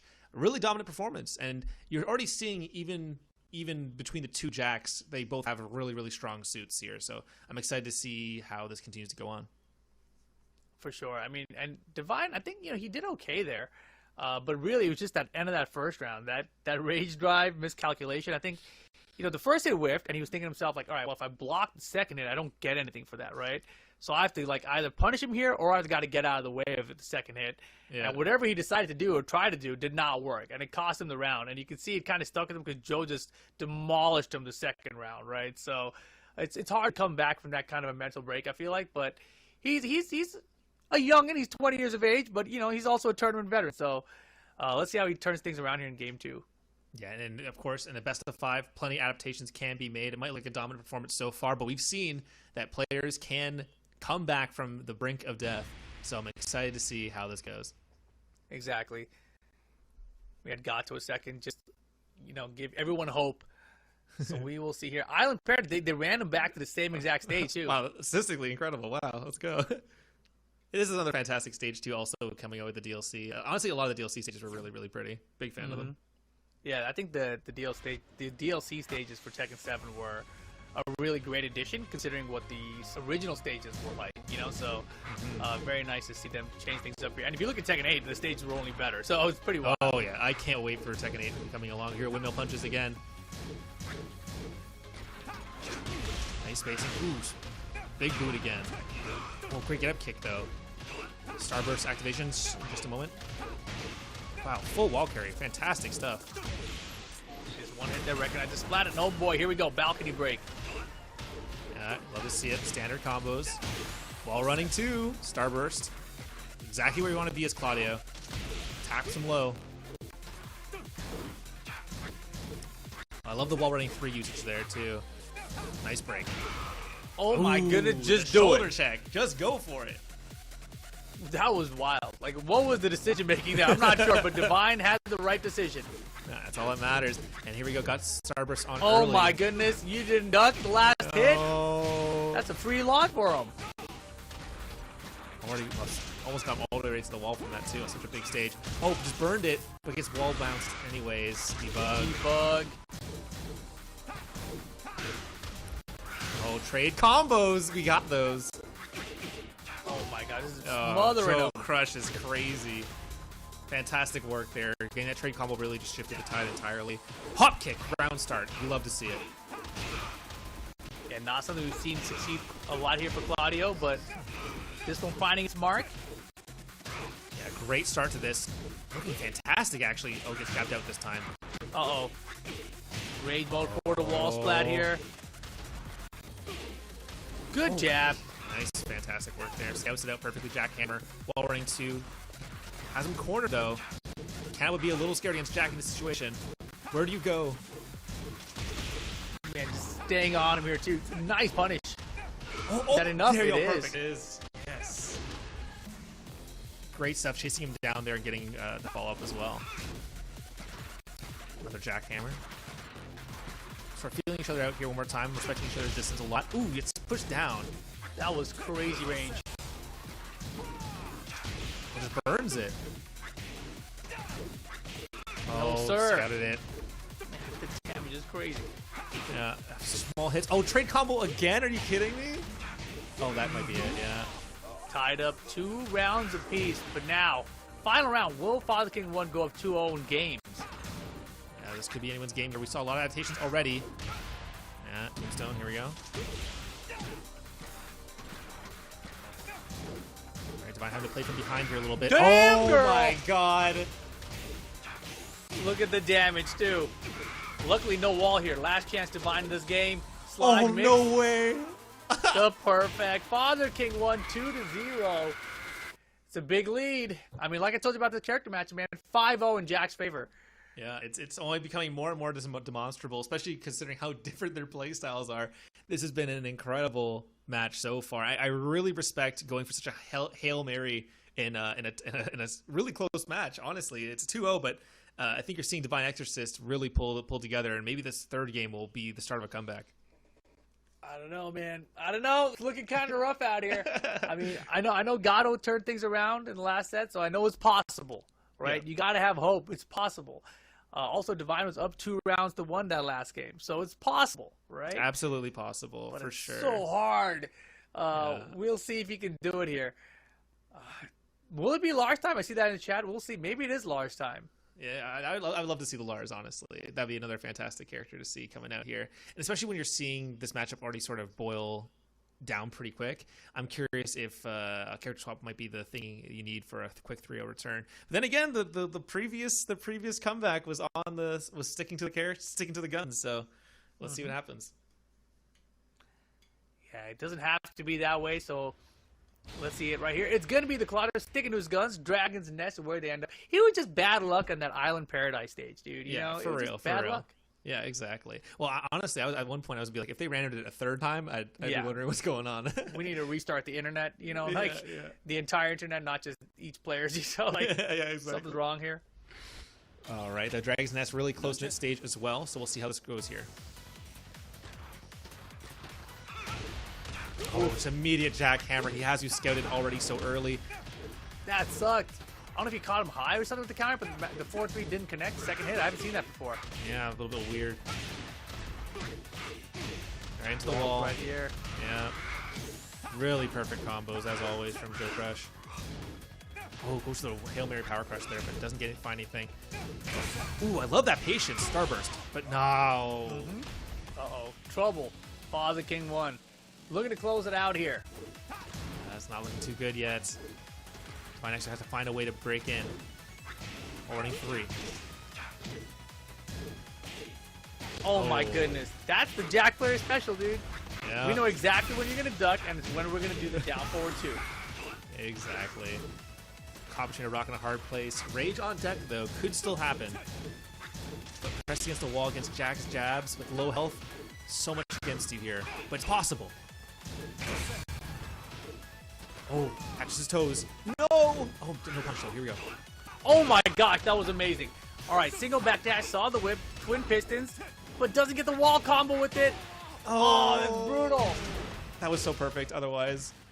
Unfortunate. Here we go. Round life. Yeah. Hey. Yeah, right into the wall. Nice. All right, better magic 4 combo this time. Trusting in the 4-3 that failed him. Good adaptation there. Oh, great break. But get the side swap.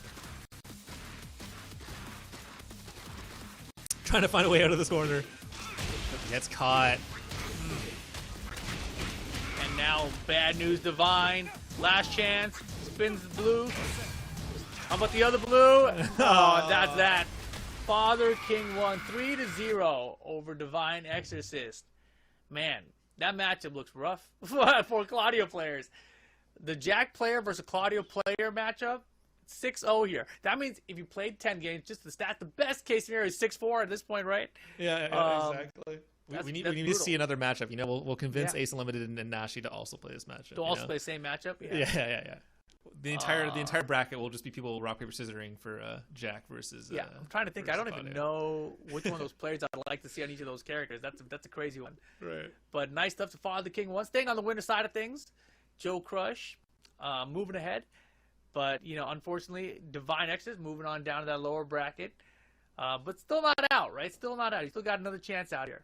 Yeah, honestly, some of those losers bracket matches are going to be insanely good too. Like honestly, the quality of the average player in this tournament is going to be really, really high. So even the lower bracket matches are going to be something really incredible to see, hopefully, especially when we see who manages to make it all the way up to the top.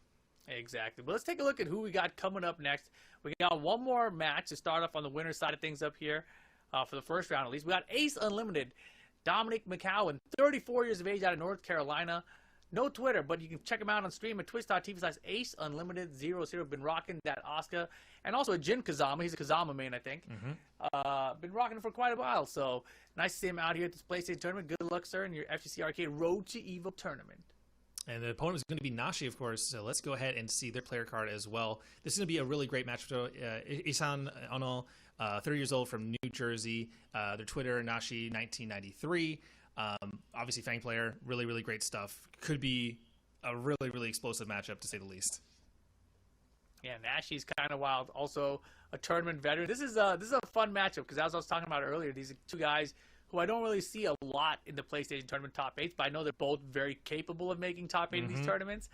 So Nashi, he's an old school Fang player. He's not one of these new school, hey, I heard this character's good, let me pick him up and see how I can do with him in tournament. No.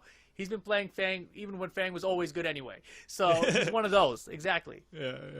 It's going to be a really cool matchup, I think, to say the least, when it comes to a lot of the general breakdowns of the neutral game as well. When you see Fangs a lot, you're going to see a lot of really great counter pokes and some really great sways in and out. So I'm intrigued to see how it sort of plays out, especially for someone who has played the character for so long. It's going to be really incredible to see in a best of 5. Yeah, I mean, I know that he has some specific setups for some counters. We'll see what we get to see out here, but at the same time, Ace Unlimited is a pretty wild one. He doesn't defend the same way other players defend. He's got his own style of play that's very unique to him. So it should be a fun matchup. It's an interesting clash of styles, I think, because both players, you kind of talk about how they're character loyalists and people play characters in their own way. I feel like these players have their own play styles too, right? So this is a fun one, I think, for sure. Yeah, especially when it comes to Road to Evo, you're bringing in a lot of really great players, a lot of players who want their chance to make it to Evo, and you're going to bring a lot of players who maybe just aren't entering the average weekly tournament, but they're going to be here for the big ones, and when they show up, they're going to be putting out some great results, so I'm really excited to see this. Yeah, Ace Unlimited, not a player that I get to see very often anymore either, but I was always a fan of watching his Jin, too. He uses just peculiar moves that not a lot of other players use. So I'm curious to see what character we get, number one, and also number two, how he uses that character. Right? I feel like his Asuka Kazama is more for traditional Asuka, not so many surprises there. But that character has had so many buffs that she's actually pretty scary now, and she was always scary anyway. So I'm very curious to see which one he's playing now, whether it's the Jin or the Asuka. Yeah, especially I think one thing that we're seeing a lot of too is a lot of people choosing their characters they want to practice while they go into T8. But in the case of this, Jin and Asuka are both already confirmed, so it could go either way, honestly. Exactly. He's hoping he gets into that closed network test. He's like, please, both my characters are in there. I need in. Absolutely. Plus, Jun Kazama's in back too, right? So, yeah, I think, we were talking about how, I was talking last night, we had a little podcast about how, there's not really any new characters in this upcoming closed network test, but really Jun Kazama is kind of a new character. She's similar to how she was in Tekken Tag 2, plus she's obviously similar to how she was before that. But at the same time, like compared to the rest of the cast that's returning in this closed network test, at least, she's the new character for sure. Yeah, everyone has like one or two cool new moves or a couple new blends of previous other characters as well. But like for the most part, you're seeing a lot of the Tekken classics, the characters you're going to see pretty much in almost every single Tekken game. But Jun is obviously the one where it's like, even for people who only entered with Tekken 7, right? It's essentially a new character for them and has a lot of new elements of them anyways for the new game. For sure. Man, I every time I'm on any kind of Tekken 7 stream now, everyone's talking about Tekken 8 or the closed network test. And once I start talking about it, it's really hard to pull my brain out of Tekken 8 thoughts. You know, it's just like, I'm immediately thinking about, like, oh man, what character am I going to use in that thing? You know, what character am I going to use first? I mean, 16 characters with 5 playable stages is huge for just like a little beta test that lasts only a few days. Yeah, it's absolutely crazy. Honestly, I was shocked that Claudio made it back. I was when I saw him being the poster child of the actual announcement, I was like, oh wow, I guess we're doing this. You have to wonder to what extent are we going to get his powers from T7, but we'll have to see how it goes. But we're just waiting for a couple moments here for the next player to be joining us, and then we'll be getting into the matches in just a moment. We're really excited for this. This is the final of our quarterfinals, so we'll have to see how it goes. Exactly, but man, yeah, we can just talk about Tekken 8 all day. Then I don't really care. Like there's so much to talk about in that game. Yeah. I mean, for you, like, who are the characters that you like to use, and who are you looking forward to in the closed network test? Yeah, well, I've sort of hinted it a couple times already now, but I definitely play a lot of Claudio myself. So I was astounded. I was like, wow, I was not expecting him to come back. So I was really excited to see that. But obviously, I also played a little bit of Jin as well. So those two characters off the top of my head were the ones I was like, I don't have to be worried about Jin not coming back. Like, that was an obvious one. But having Claudio back makes me excited to see what they'll really do, especially if they'll do crazy stuff with his rage. With his rage for like wall running 2 and stuff like that. We'll see which tools get to survive the transition. That's a great way of looking at it, because earlier we were talking about Leroy and how he seems a little bit different than he was in Tekken 7. So I'm very curious to see how Claudio is different, right? Because Claudio is one of those characters where he's always been kind of cheap in Tekken 7 throughout the lifespan of the game, like from beginning to end. And the amount of buffs he got along the way made him even stronger, right? So Leroy went the opposite way. He started out super strong. They took away all of his tools, to normalize him because he was too strong. But then now you look at him in Tekken 8, it's like, all right, they definitely are still changing things up big time for this character, right? So it's like they haven't really landed on where the character should be, essentially. And I think Claudio, they kind of landed there, but they went kind of over the top, in my opinion, in Tekken 7. He has a little too much in terms of tools. So they have scaled back other characters, too, in Tekken 8, right? Like I can say for Law, a lot of his older moves have been deleted from the game. So the fact that they've done that at the same time, I'm real curious about where they go with a character like Claudio, who's only been in one game, but also grown in that game itself. He's kind of had like a 3-game lifespan within that one game itself. So I'm very, very curious to see where that character ends up for sure. And also, whether or not we're going to get an actual full trailer for him. Yeah, that's exactly what we're sort of referring to. We don't even know if Starburst is coming back. Like that's a real possibility that they might change how it works, because again, while it is iconic to the character and it's something he has, it's not like as if they're beyond changing characters completely, right? We'll have to see to what extent his system mechanics come in, because for those of you who are watching at home, that blue glow he gets on his hand when he lands certain moves allows him access to enhanced versions of other moves he has, getting more damage, more combo opportunities, etc. And it's a really crucial part of the character's kit, but a lot of things are changing in Tekken 8. Some really, really cool changes, of course. And you have to wonder to what extent are those mechanics going to come back for future titles.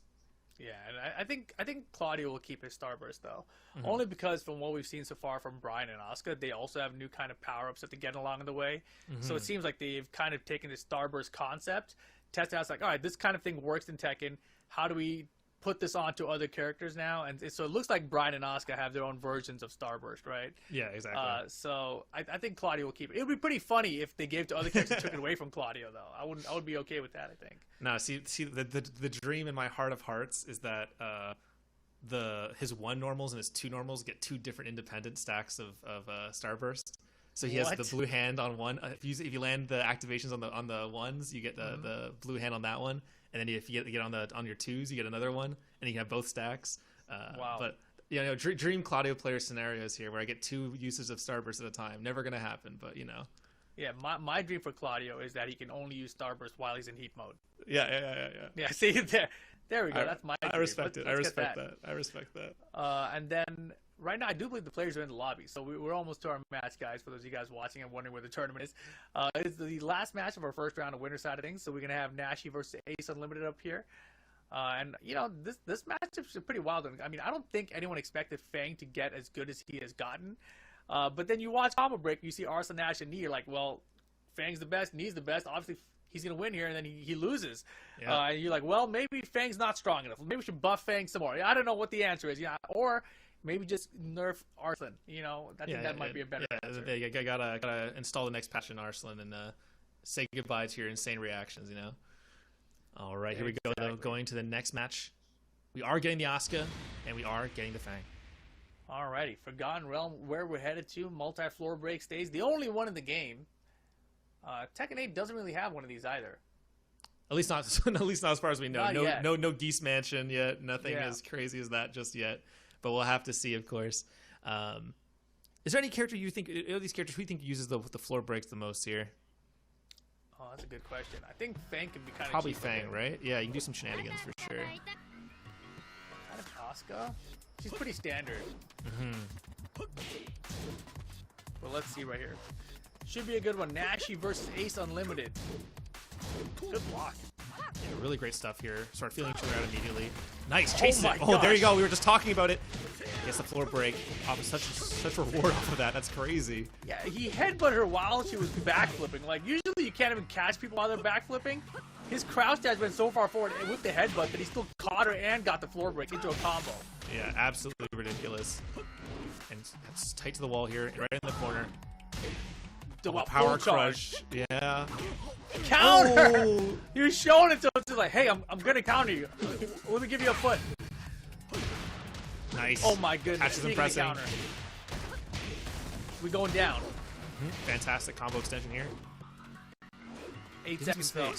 Yeah, exactly.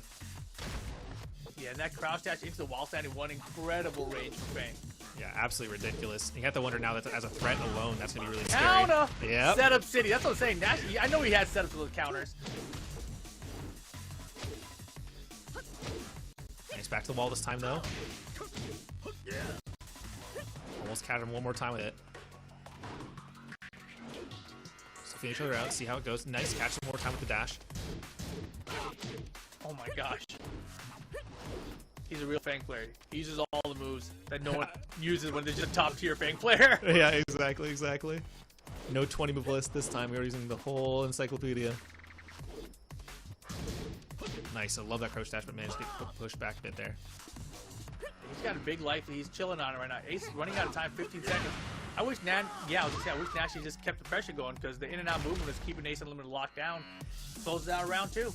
Yeah, you can see the confidence that he moves around with the map, especially with the crouch dashes. You're seeing a lot of really great control. And especially when you start playing for Time is Fang, you're forcing the play into your buttons and your evasiveness. It's going to be really, really scary. But look at this. Really great spacing. Catches the jump. Oh, fantastic use there. Let's go. Strikes below. Wall.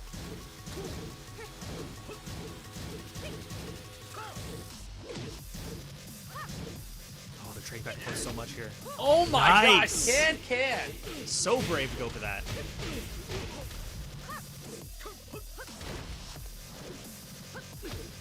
Nice, sweep from the low again. Oh, wow. Beautiful. Right to the wall. Spins, here we go. Oh, just rips it. Alrighty, Ace Unlimited on the board, gets around in there.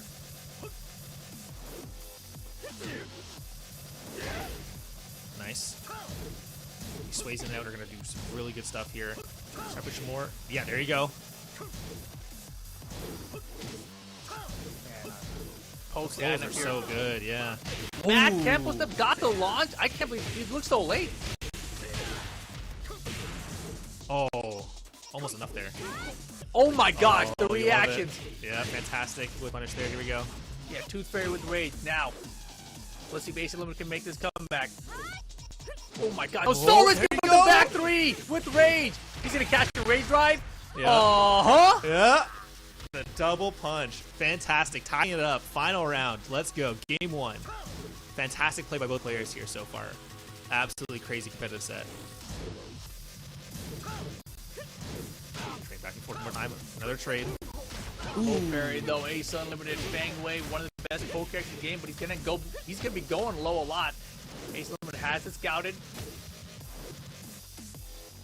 Nice, trying to keep the pressure here. Slides back out. Oh, nice. Crouch dash gets in. Great patience. Wow. Bro. This is close. This is close. This is so tight. We're seeing a lot of counter pokes here. These characters love to make the other person make the first move. So life totals are really going to come into play here a lot. Oh, there you go. Float. Oh, he could have had a little conversion there, I think. 10 seconds now. Ace, small life lead. Nashi poking it down. Throw break's good. It's going to the life. It's so tight here. 3 seconds. Who's keep getting the the last tight. poke? Oh! Nashi steals it with the crouch dash. One at the buzzer. Man, that was a good choice too. Crouch dash one there. Fang using his head cannot be low parried. So you got to block it and go for the punish there. So if Ace Unlimited even tried a fuzzy low parry there, wasn't going to work out, was going to get hit by it. Smart choice. Nashi goes up 1-0. Yeah, that was absolutely clutch, especially when the last second, literal last second of the final round there. Really, really great stuff. And that's just to show you this set is going to be crazy. Going down to time on the first game is going to be wild. I'm not really sure what Asuka wants to do with the timeout situation either. Like, I don't know like what her best option. Probably up forward 3, forward 3, but she's always kind of giving up her turn afterwards. So it's not really easy to play keep out unless you're just being really risky with like while standing 3, back 3. I don't know. It's kind of a risky thing to deal with. Maybe just can't even because they would have hard duck to punish. Yeah, and then you'd have to maybe limit the damage then. Yeah, it's tough. It's a tough situation, and it's not a situation that every player is like running into constantly either, so it really depends on the situation. Although I would say as an Asuka player you might have to deal with it a bit more frequently, especially the nature of the character. I think I would use 1-1. Yeah, 1-1. 1-1, and then they kind of like have to guess for a mix a little bit, or whether you're going to do something or not. That just kind of takes a little half second off the clock too. Yeah, exactly. Especially when it comes down to the literal 0th of a second. Any amount is good at that point. Devil's Pit, though. We got the transition this time. Here we go. Game number 2. Nashi up 1-0 versus Ace Unlimited. He's sticking it out with the Asuka for game 2. I think usually in this situation we're going to see him stick it out the whole way, unless this game is kind of a blow up. Yeah, we'll have to see how this rocks here. But the first one was so competitive, I have to wonder this is going to probably go the distance. Ooh, wow. Immediately dialed in for the first action of the second game. Start of the round is always such a risky situation to deal with at this range. You're like, all right, you're going to go low. I'm just going to guess a low bit. I'm just going to guess a hot kick. I don't know what's going to happen. Here we go. Right to the wall. Oh, gets her back to the wall this time, though. Nice. Yeah, all right. Caught up in mid. Maybe Nashi ducked there. Maybe looking for another low parry. But regardless, Ace Unlimited got the lead, but Nashi was rage here. Ooh, catches a couple times as I was trying to get up. Keeping the distance a bit here. Let Fang play into you is much better for you. Oh, no break! Yeah, but both played the rage here. The blue stuff! Oh, wow. Look how far away that wall stuff. I was like, wow, that's silly. That is pretty silly. That's ridiculous. Come on. I didn't even believe that was going to work. That's crazy. Yep, building some more space to backflips. But those crouch dashes are getting so easily. Oh, great. Wow. Good conversion. Playing further out here a little bit. Ooh, wow, great scout, but doesn't get too much out of it, unfortunately. That's such an unnecessary move for Nashi to even be doing. It's like, he's got like an 80% lifeline. Let me get airborne from half a screen away and see if she floats me out of this. It might work.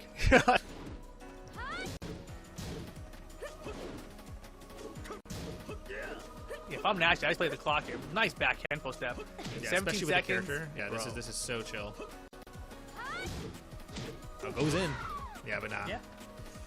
It's so rough, exactly especially the character. About. Yeah, she gives up her turn, right? So he's going to get a swing afterwards. He's buffering a chicken. She can't really just swing back. So it's difficult situation for Ace Unlimited. Absolutely. So Fang would definitely want to take a life lead here and keep playing around with that. We've already seen it already. Nice counter pokes as always. Ooh, gets caught with the get up this time. Hey. Oh my gosh, the running through him while he's trying to get him grounded. Ooh, she catches him with mid. Here we go. And again, you know, Nashi has a life lead, but he ran in there. Let's see if Ace Limit can keep him out here to close us out. Oh my gosh, Nashi hit a button. Oh, that's Side so step 4! Bro, Nashi fakes him twice. Saw Ace Unlimited flinch duck. He's like, alright, I'm going to go in again. There's no way you're going to duck twice in a row like that. Gives him the low launcher. Sidestep 4, Nashi. Up 2-0 here now. Yeah, and that was a much more dominant performance in the second game here, especially that ending display there. That was, I have downloaded your mind entirely. So this game 3 might be brutal unless Ace pulls out some really big adaptations. Yeah, and this is similar to the first game we saw today, where, you know, just if you're playing too defensively, you kind of give your opponent the opportunity to close out on you, right? So you have to kind of take your turn and hit your buttons when you can. And at the very end there, you know, if Ace had hit a button after Nashi came and did nothing, he might have had a chance to stop him the second go around, but Sidestep 4 caught him. He just stood there. Yeah, I think especially on the second fake even, and then still taking the low, it definitely feels bad. And you have to wonder if a bit of this is just nerves or just being scared in the situation. It's a little rough. And you might be trying to scout a lot of different options. The mental stack can build up, especially against a character like Fang. So it's a little unfortunate, but what can you do? Hopefully make some adaptations for game 3. For sure. So there you have it, 2-0 for Nashi right now. Best of 5, though, the whole way through here tonight, throughout this entire FC Arcade road to EVO. We have this top 8 we're working through. We got a few more matches right now on the winner side of things. Of course, we got 3 players down in the lower bracket. One of these two headed down to Ace Unlimited. Needs to get 3 games straight to prevent himself from heading down to that lower bracket, though. Oh, and here it comes, the Jin character swap. Jin Kazama. Here we go. Forgotten. Wow, 2 double. Is that again? It happened again, but I think Jin's a little bit better at this stage than Asuka is. Yes, absolutely. Of course, got the big axe kick as a possible option as well. We'll have to see if that comes into play here. I'm excited for this, though. I think this represents a bit of a shift to a more aggressive game plan. So we'll have to see. I would hope so. Yeah, I would hope so. And also, Jin, you know, he's got that tool, that forward 4, that's so good at countering opponents, especially if they're over aggressive with their pokes. And Fang is a poke machine. He's also got the parry to deal with a lot of other stuff, so we'll see how the Jin Kazama plays out. Yeah, absolutely. Here we go. Nice low parry, immediately bringing it out. Yeah, there it is. Yep. Ooh, just short, unfortunately. Love that throw. And he gets a throw break, or floor break. Yeah. Still really tight here. No, sir. Yeah, great stuff. Tries to catch the wake up that time, but no. I love the movement by Nashi here. Really great stuff. Yeah, this is an important round here. 15 seconds to go. Ace Limit with the jump back, the classic. Yeah. Break. Oh, Rage on deck, though. 5 seconds. No. The defense right now, Nash. He saw the LLRK, blocked it, got the punish. 2 more rounds. He's staying on the winner side of things. Nice. Good trade. Oh, fantastic. Oh, I almost wish I caused the floor break. I think that's what he's open for. Yeah. Wow, late on it. Just a moment to... Here we go. Say goodbye to the final floor. Right into the wall. Love that damage. Chases him down. Watch out, though. Rage on deck. Oh! Catches him out of the rage drive. No rage. Okay, Nash is still looking good right now. This is exactly where we want to be. LLRK, you blocked the last round, not this round. That's that. 1 round apiece. Beautiful work there. Great stuff. You saw him going to try to end it with a counter, too. Ooh, oh, boy. Wow, what a read.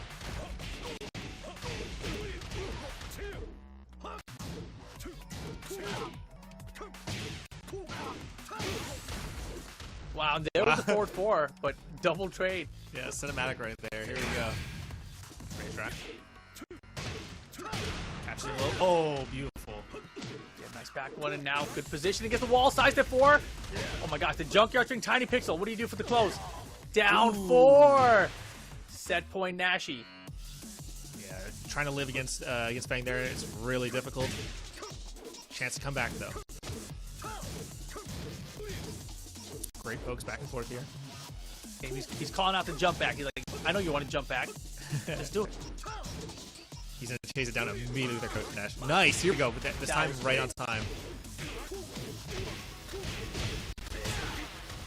God damn it, ridiculous. Looking to close out. Ace Unlimited has Rage. Power Crush there, right through it. And look at the Rage drive attempt. Okay.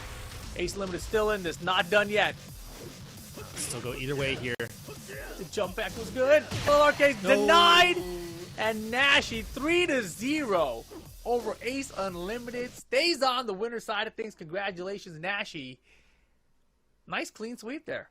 Yeah, really clean sweep. I love that game one. The game one was really close. I think the game two sort of proved they needed the character swap. And the character swap did pretty decent. But unfortunately, Fang is just such a monster. Really great stuff. I think that the character swap we had come in game two might have been a better situation for Ace Unlimited there. I think that the Jin Kasama needed another game to really kick into gear, and I feel like the matchup was probably better. I think that we didn't see enough counters out of the Asuka. I feel like with all the pokes Nash was throwing his way, the counters might have been really useful there. So a lot to look at there, but let's actually take a look at the bracket and see where everything is now after that first round. Of course, Joey Fury over Sensonic and Gato over Undefeatable King means we get Joey Fury versus Gato coming up later. Then Father King 1, Joe Crush, taking it 3-0 over Divine Exorcist. And Nashi, we just saw 3-0 over Ace Unlimited. So they will be playing each other. Father King 1 versus Nashi is the round 2 matchup. But down below, you already see Undefeatable King has taken out Sensonic 3-1. So Undefeatable King staying in. Sensonic going home with 7th place today. And that means Ace Unlimited will be going up against Divine Exorcist in the lower bracket. Yeah, what an incredible series of matches it's going to be down there. Honestly, I can't wait to see who manages to make it out because the player quality, like I said earlier, is just off the charts for Road to EVO. Everyone wants their chance to make it to EVO and get their trips paid for. It's going to be an incredible time to see who manages to make it out of here.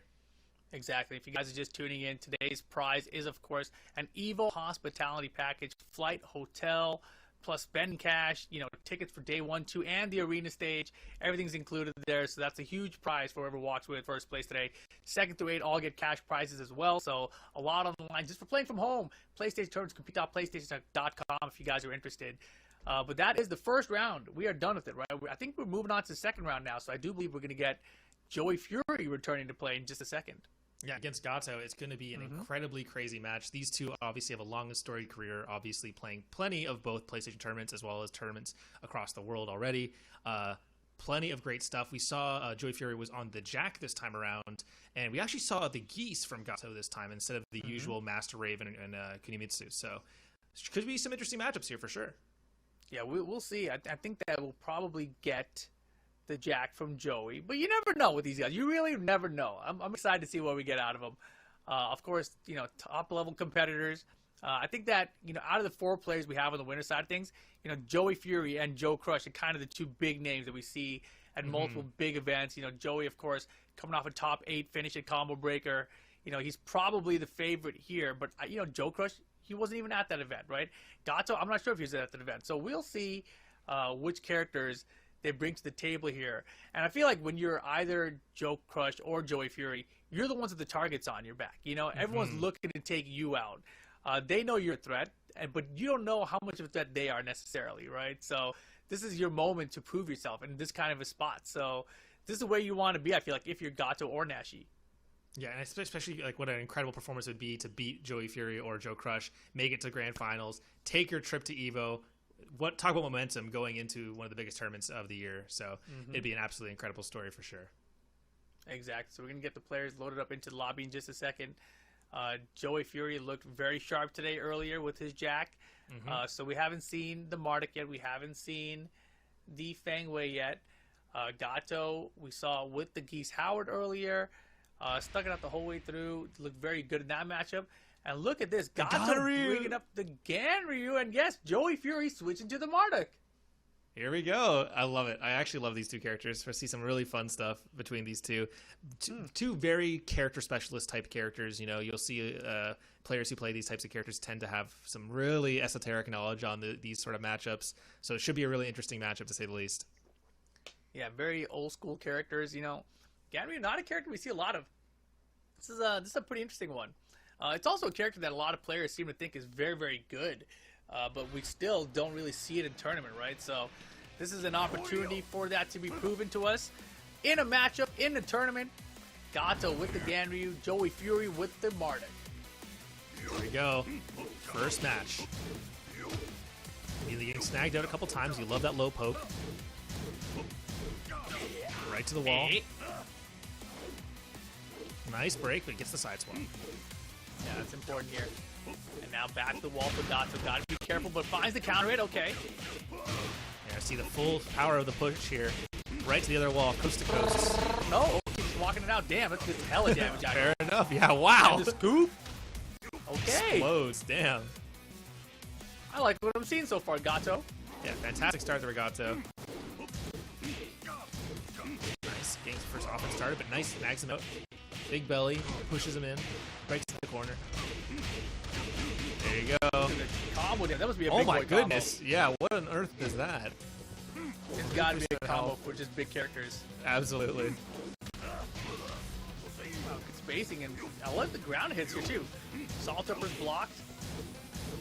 Nice. He's catching that at low as well. Throw break's good. Joey didn't flinch. That's maybe a sign for Gossip to do that low again later. Nice counter with the headbutt. Closes it out. Wow, really incredible performance for Gatto. 2-0. Let's see if it's a nice clean. Good. Oh, here we go though. Low parry leading into the corner. You love to be here. Let's go. Nice break immediately. Trying to position, get Gatto back to the wall here. Oh my god, just keeps doing it. Here we go. Watch the life bar deplete. Look at this. Oh, whoa, no. Okay, big mistake. Should have just did the combo. Did Joey hit a button? No button. shot. No shot. Yeah. God, why didn't you just do the combo you've been doing the whole time? Yeah, it's been doing 2 billion damage. You don't need 2 billion plus 1. Tackle's good. Ooh, great read. Here we go. Hey.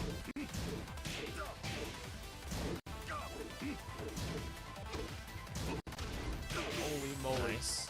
So tight here. Ooh. Perfect. Joy Fury getting the install. Here we go. Oh, good great call. Duck. Yeah, fantastic. Right to the wall one more time. Here we go. There you go. Going back to the basics. Over 50% health. Oh my Just God. like that, evaporating. He is. He should, to be honest. Absolutely. And Joey's trying to keep him out with these down jabs. Yeah. Oh, good choice. All the life to play with in the world. Was it a throw? Good break. Fantastic. It's so scary. What do you do? There's so many shenanigan options you have here as Ganryu. Yo, nice defense from Joey, surviving. Down jab just to stop the mix.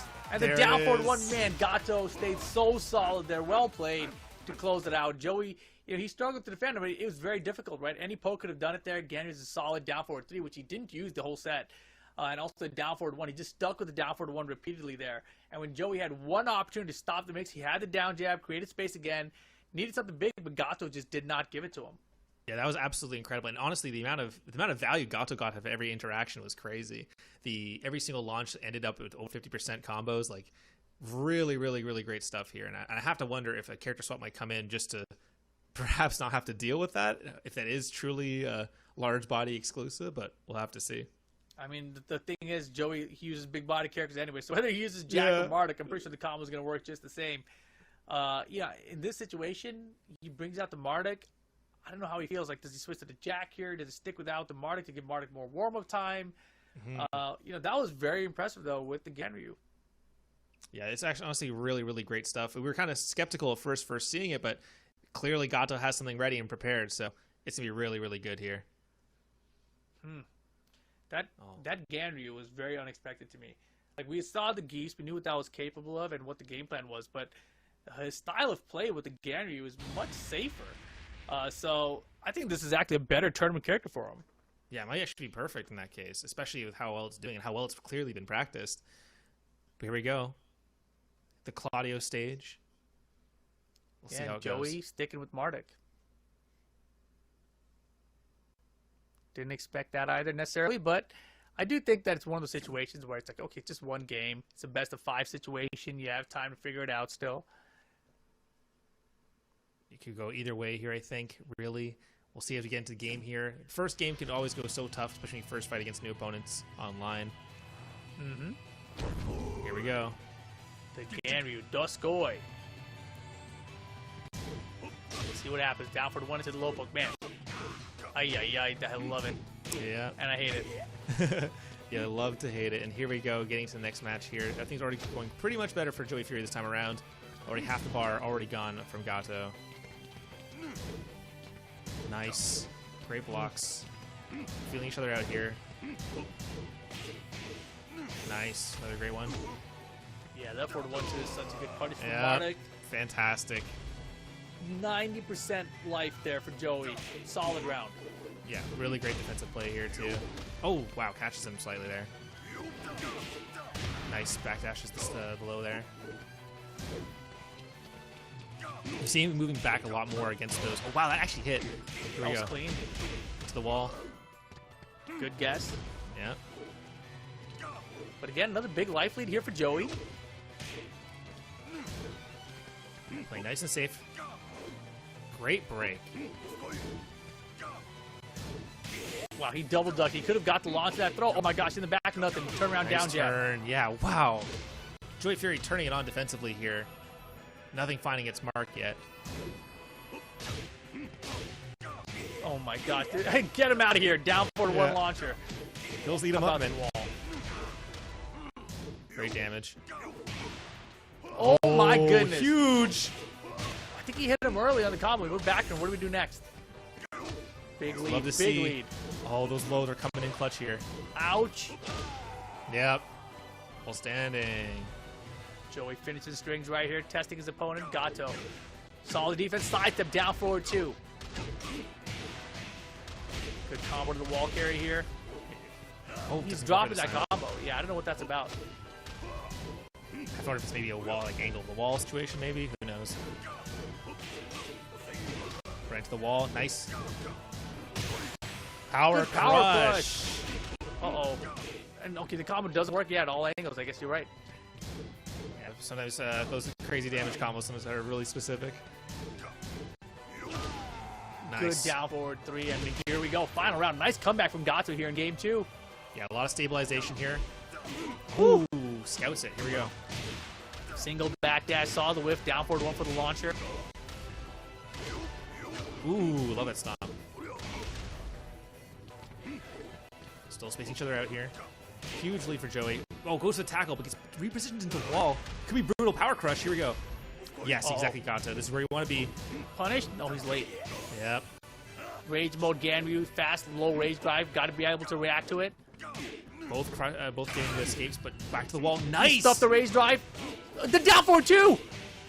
Wall carry. What kind of combo? Does it work? It works. It works. He doesn't get the combo! Oh my gosh, he's dropped the wall combo like 4 times in a row. Dude, that was it. He won that game right there, but the wall combo costs him again. And That's Joey Fury ties it up. So unfortunate. Oh my god. I have to assume it must be inconsistent, right? That's no the idea. only answer I have here, because Gato has been showing how great they are on Ganryu, and like Brutal. to see that drop so many times, it's so much damage off the table. There's probably 1.5 Marduk lives in those combos that were dropped, unfortunately. In that instance, right, like the mix at the end of the round was the quick low. He had hit Joey right before with it. Yeah. Joey thought like, oh, he's going to try to abuse being on the internet. He's going to go for the quick low again. Caught him with the down forward 2 at range, which is just such a good choice. Caught Joey off guard. And then he had the wall carry that he was real careful about how to get him to the wall correctly. And then just dropped the combo. And it cost him big time. It's so sad to see, because honestly, that really could have happened either way, honestly. And now Joey Fury has the door open. You know, it could happen now, and especially after the information was gained. Yeah, that should have been a 2-0 lead for Gato right there. Yeah. But instead, we are just 1-1, and we're sticking out. Same case. Look at that. They ran him back to the same stage. It's kind of crazy how much has happened already. This has happened 3 times. It's happened majority of the matches so far. That's kind of crazy. All right, but here we go though. The run back, same characters sticking on, and we'll see how this one plays out this time. Oh man. What a brutal way to lose a game. Yeah, and well, you know what? It's a best of 5, though. You know, instead of feeling bad that you would have won the set, now's your chance to win the next 2. But that's the problem, because it's best of 5 now. Joey's got a game in on this best of 5. Yeah. You know, like against a player that's such a top level competition, you want to get every game. You want to make them feel the pressure, be ahead 2-0. But look at the step down forward one from Joey here. Yeah, it lets you be a lot more confident. Lets you have take a lot more risks. Here we go. Fantastic. Okay, here we go. Finding his footing there. Oh man, this is looking brutal. Huge life lead. Oh, just calls it out twice? Oh man. No. And Joey, big life lead. He's not really concerned though. He's not taking any huge risks. Yeah. Yep, and there it is. Stay simple. Very clean, Joey Fury. Really disciplined game plan here. Nice low parry. Fantastic. Right to the wall you go, my friends. Nice. Good blocks. Oh, and Gato could have had a little bit more damage on that big whiff from Joey.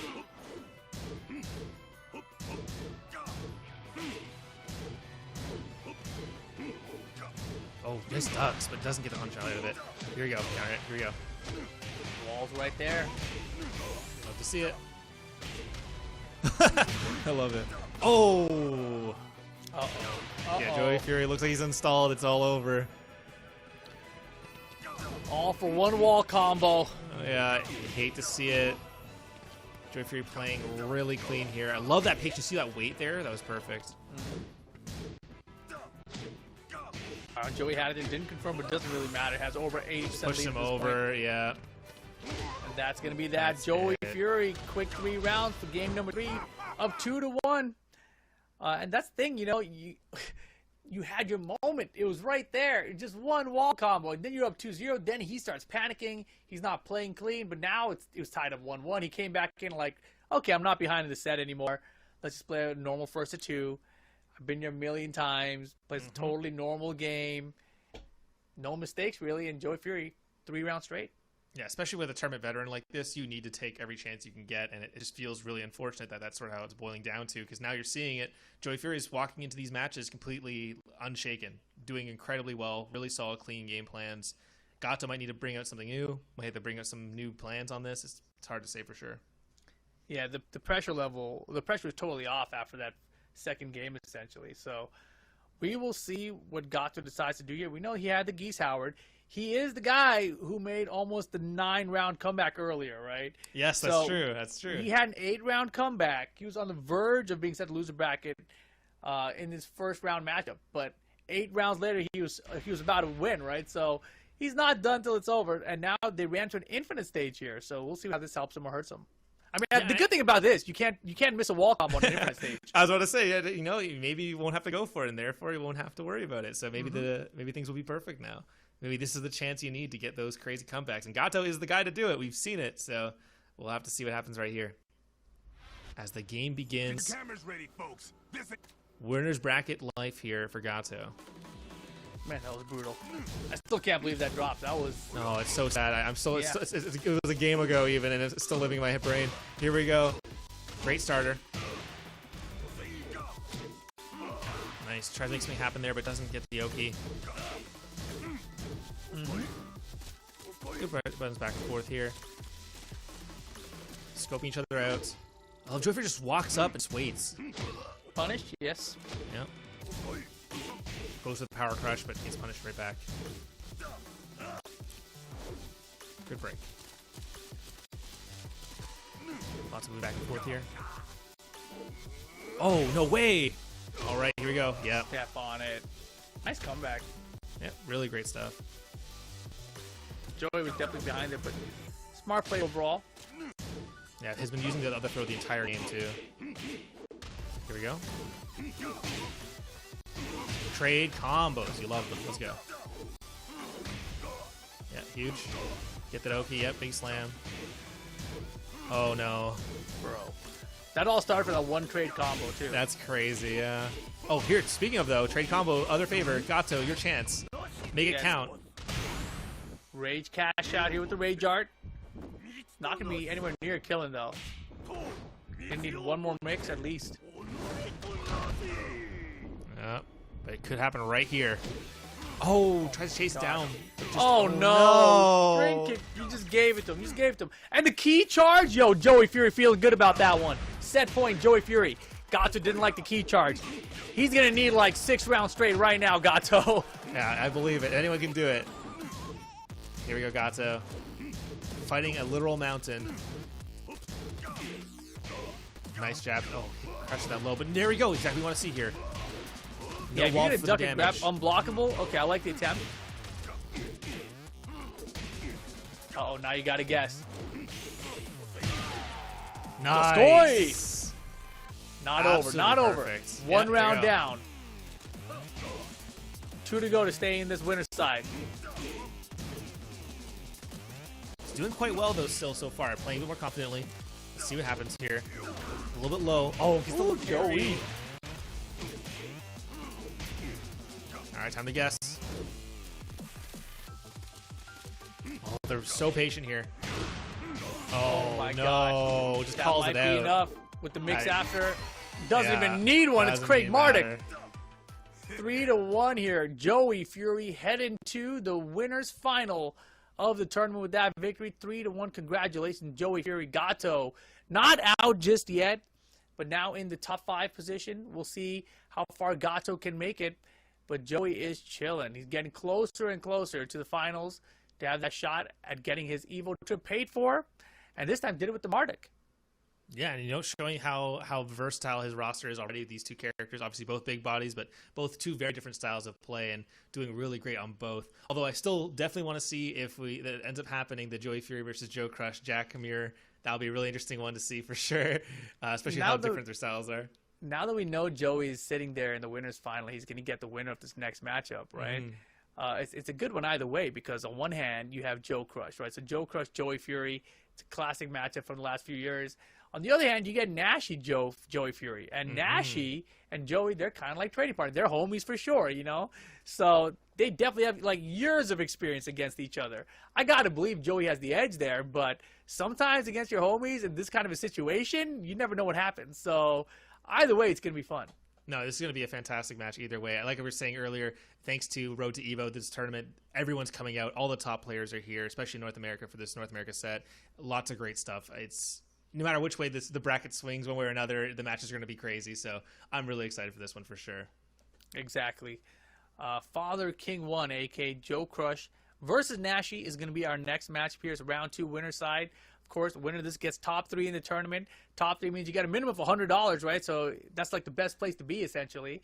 But if you lose, you're still in the tournament. You're still going to get some cash, but you got to work your way back up, which is difficult, obviously.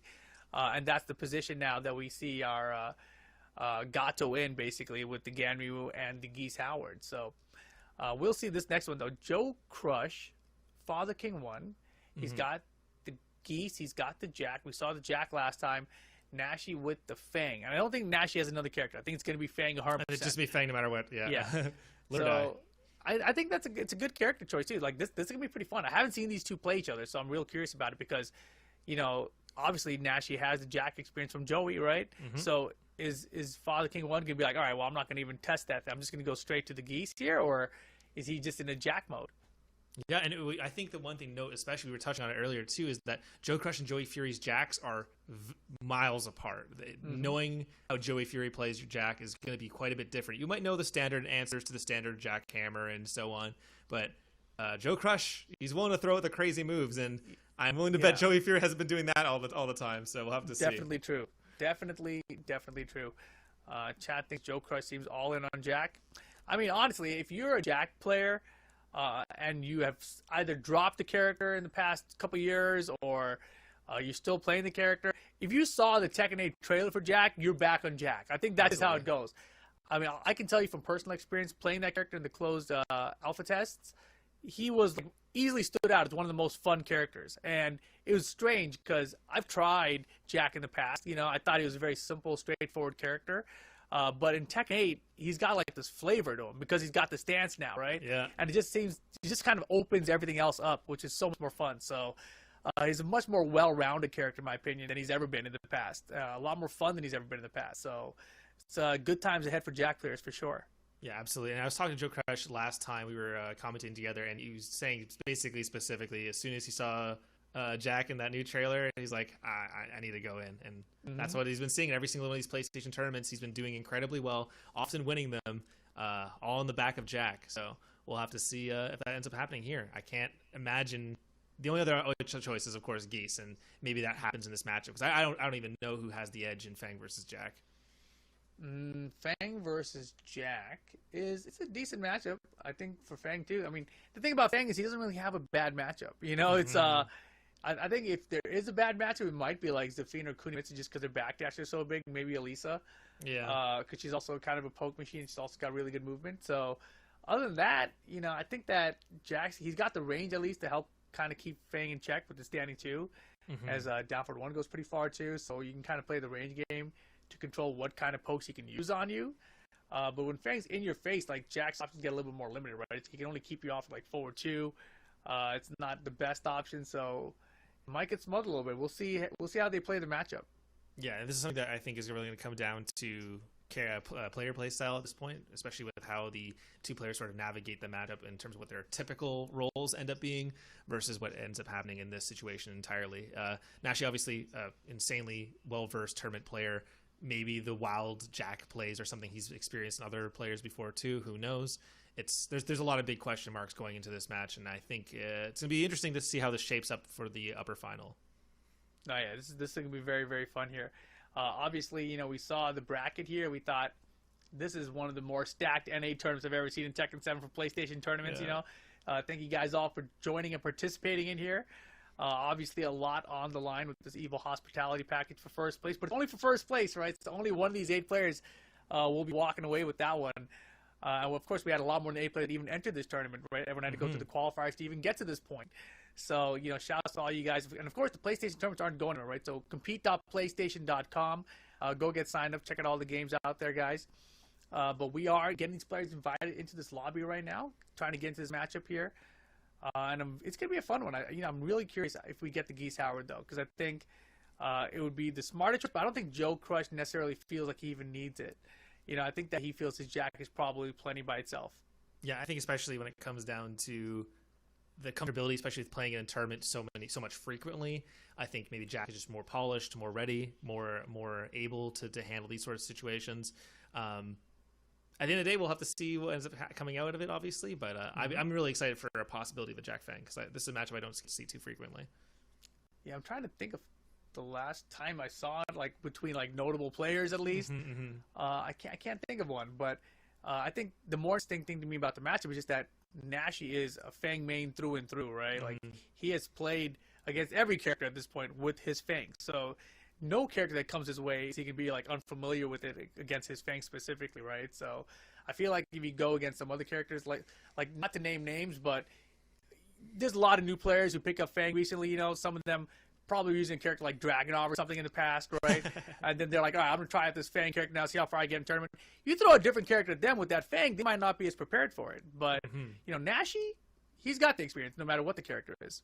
Yeah, I think it really that's one of the beautiful things about Tekken's large move lists and large repertoire of possible options for each character is that while you might be able to be pretty good at any sort of matchup with just the basic fundamentals of your character, you'll see some character experts really milk every single part of value from their huge roster of moves, and that really comes into play, especially when you start facing really specific matchups. Like we were talking to Ganryu big body combo earlier that unfortunately dropped, right? Like the damage when it did happen was there, right? And seeing those character specific options are one of the beautiful parts of maining a character as long as Nashi has. Exactly. So hopefully that's what we're going to get out of them. But definitely, of course, this matchup very, very important in this tournament because it puts you into the top 3, puts you in a winner's final.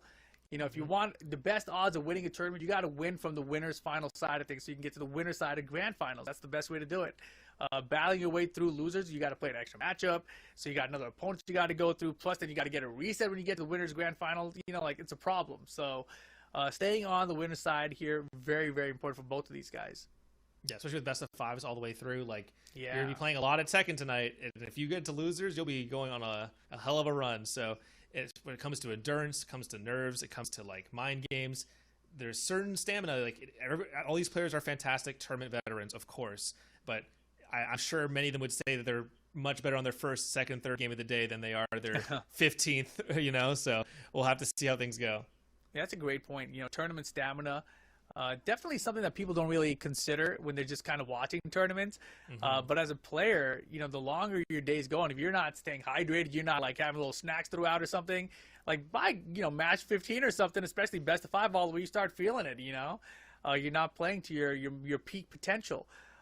So hopefully these guys are staying calm out here, you know, staying hydrated, you know, staying, I don't know what the word is for keeping food in your body, you know, keeping nutrified, you know, I don't know.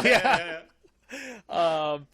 But definitely, you know, it is going to be a long day out here. So good luck to everyone. But Nashi, Joe Crush, Father King 1, that's what we got coming up. Yeah, it should be a really fantastic match. We're just waiting to get all the players in right now, guys.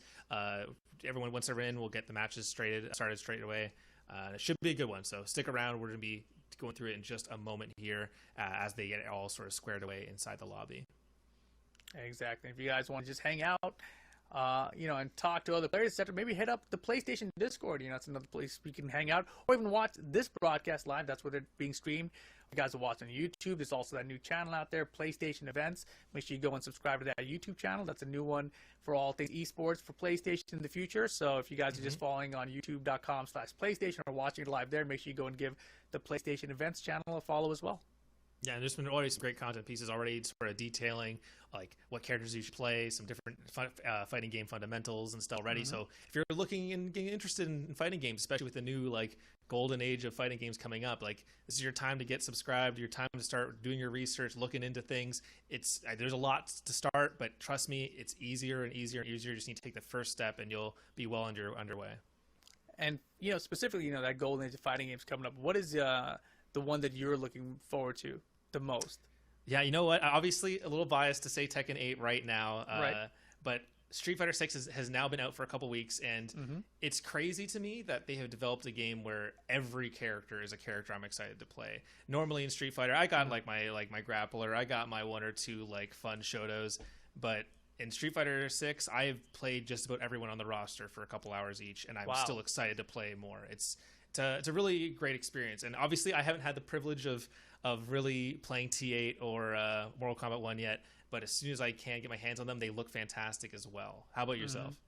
No, yeah, I mean, obviously Street Fighter 6 is the big game right now, as you mentioned, just a couple weeks old. I think it's exactly 2 weeks old today. Yeah. So, you know, that's one of those games where I've just put in tons and tons of hours on it already. And, you know, I totally agree with you. The roster is wild. Like, if you go online, people, they seem to be having trouble finding a character because they like too many characters, you know, they're balancing between all the characters. I think it's one of those situations where every character just seems really strong, right? And, like, even if they don't seem strong, you see someone else using it really well and you're losing to them. You're like, wait, I thought that character wasn't good. How do they do that, right? And then I feel like on top of that, the system mechanics, you know, because Street Fighter is one of those games when you go from one to the next that the system mechanics change greatly, right? Like third strike, it had the parries, right? Fourth strike, focus attack. Fifth game, they had the V triggers. Now with this game, they've got the drive system, right? So learning how to use those system mechanics in the game really changes things up. And I feel like this time around, the system mechanics play a huge role in determining how good the characters are. So I think that you're seeing right now people kind of figure out how the system mechanics can be used.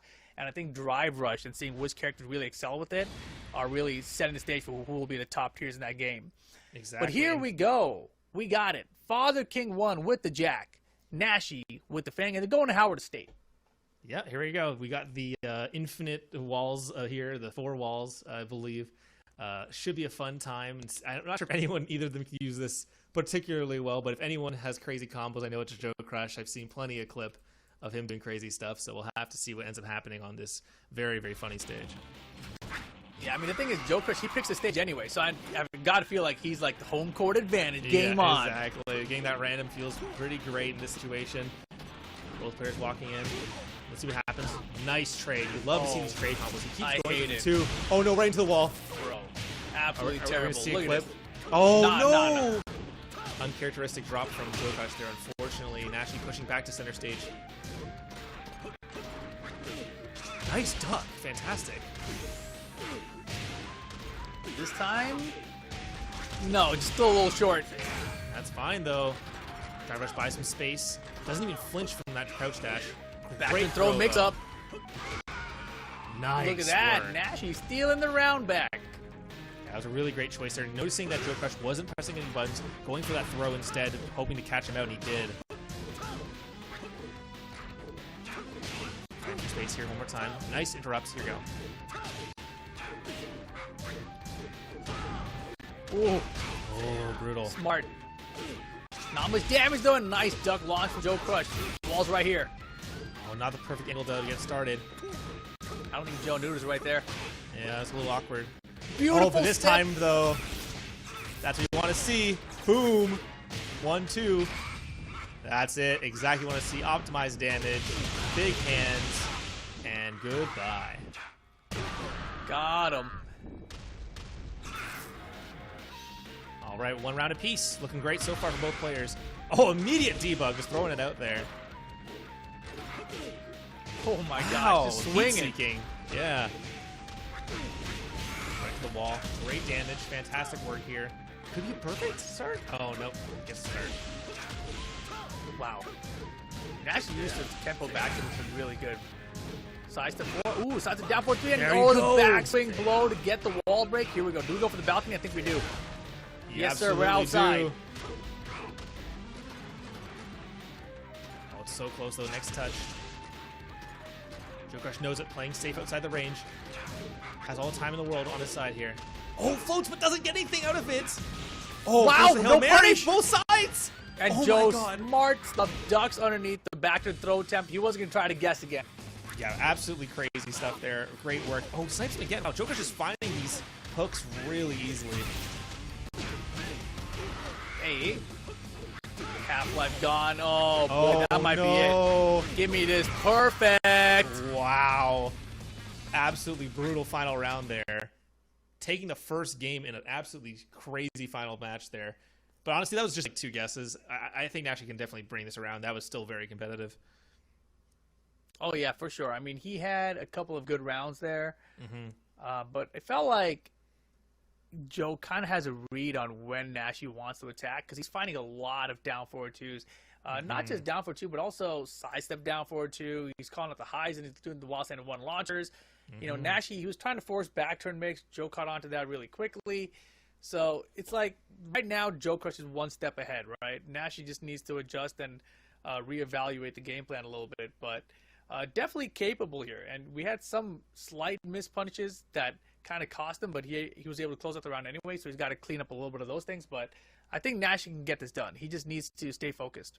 Yeah, absolutely. I think it shows just how confident Joe Crush is in this matchup too. When the immediate round start debug connects and just starts running an offense from there, it's interesting. I have to see if this is sort of coming true where we were talking about earlier with Joe Crush playing a much more different style of Jack and making it a lot more difficult for Nashi to really find an exact rhythm to sort of work around here. Oh, for sure. And I think that Nash is going to be adjusting the whole way through the set too, right? He's also a tournament veteran. He's been around the scene for a long time. So, you know, he's been down in sets before. This is just a start. It's only 1-0 down and your best of 5 situation. Plenty of time here to adjust and figure things out. On the other side, you know, like I said, he's also friends with Joey Fury. He's had a lot of experience in the matchup. I'm sure right now he's probably talking to Joey Fury. Joey's like, yo, man, this and that, this and that. He's like, oh, yeah, that and this. I remember now. Got it. Game 2.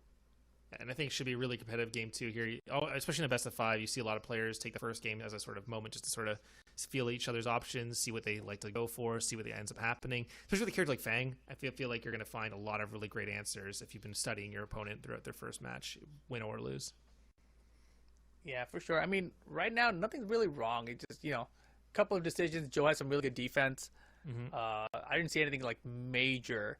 The interesting thing is that back turn mix, though, right? Like, 'cause Joe took the back turn throw the first time. Second time, he ducks. So that opens up the door for more options from back turn now, right? Fang also has some mid back turn, like elbow check, essentially. Yeah. So there are options if he wants to duck, too. So there's just been some data gathered from game 1, and now we get to see how that plays out across the entire set of best of 5. Yeah, and this is where we're going to see a lot of adaptations. And I think I'm really excited to see what game 3-4 looked like. This is a good chance to see the overall pace, right? Obviously, a lot of momentum going in Joe Crush's favor initially. Nashi has to make some changes, and I'm sure we're going to see them adapt as the next sort of moments go across. But when they won't be changing, though, is the character. Almost certainly staying on Fang for sure. Yeah, I totally agree with that. I think Fang is here to stay. Unless, you never know. Sometimes players will be working on these new characters. They didn't show anybody. They're like, Watts, you didn't know I had a Leroy, did you? Just kidding. It's Fang. Yeah, it's still Fang. Of course, it's still Fang. A bit of a wishful thinking in some way, but we're going to see some really great stuff from him. Getting to the Claudio stage again, and we'll see how this goes. And actually, when Fang kind of got these buffs and everyone was like starting to use him in tournaments and everyone else started picking him up instead of Dragunov or whatever, Nashi was one of the first players I thought about. Man, what happened to Nashi? He was the Fang guy, and now he's not here, and Fang's all buffed. That's crazy. But surprise, surprise, Nashi is still here, and he's on the winner bracket for now. Let's see if he can stay there. Game 2 against Joe Crush, but he's down 1-0 right now. Yeah, could be anyone's game still. Let's see how it goes here. First game after the adaptations. Let's see what happens. Good. That shoulder punch against Jack down for 2. Very important for Fang. He's punched down. Liking the movement.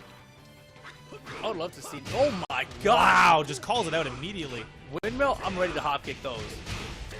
Hey, hella damage. And that one thing, that wall combo, we see a lot of Fang players using neutral now, but not something you'll see Nashi use neutral, I don't think. No, not at all. But there you go. First round comes back from the first loss. Here we go. Oh, jackhammer though. Oh my god, finding another one.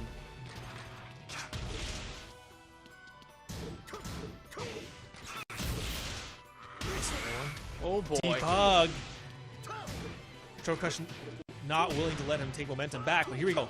Back to throw. Back to yeah, her. you want to duck? I thought so. Breaks out, but gets put closer to the wall. Counter! That's what you love to With see. rage. Here we go. Just do the rage art. That might be enough damage. He's got tiny little health, more that's damage. just it, right? Oh. Yeah, that's just it. Yeah, absolutely. Fantastic comeback there. Really great stuff. 2 rounds. Oh my god, it just goes for it. These Hail Marys have been serving him well at round start.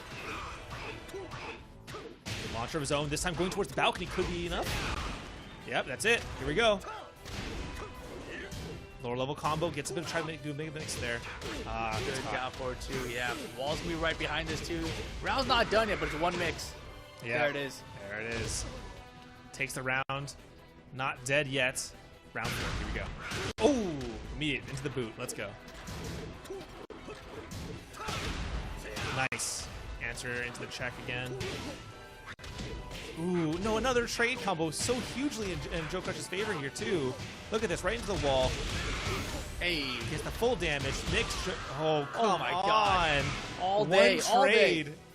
Here we go. Important round for Nash here. Can't fall behind 2-0. No, especially after you already took the first 2 rounds so dominantly. Time to duck. Great conversion. Into the wall you go. Oh, gets caught multiple times on the lows. Debug. Oh, no. Sweeping the legs. That's 3 lows in a row. Another one. Oh my god. Nash is still in it though. Rage. It's not going to happen. How did that miss? Wait, what? How the heck did that blue shoulder miss? That was crazy I have looking. no idea. That must be some sort of weird wall interaction where they just were misaligned.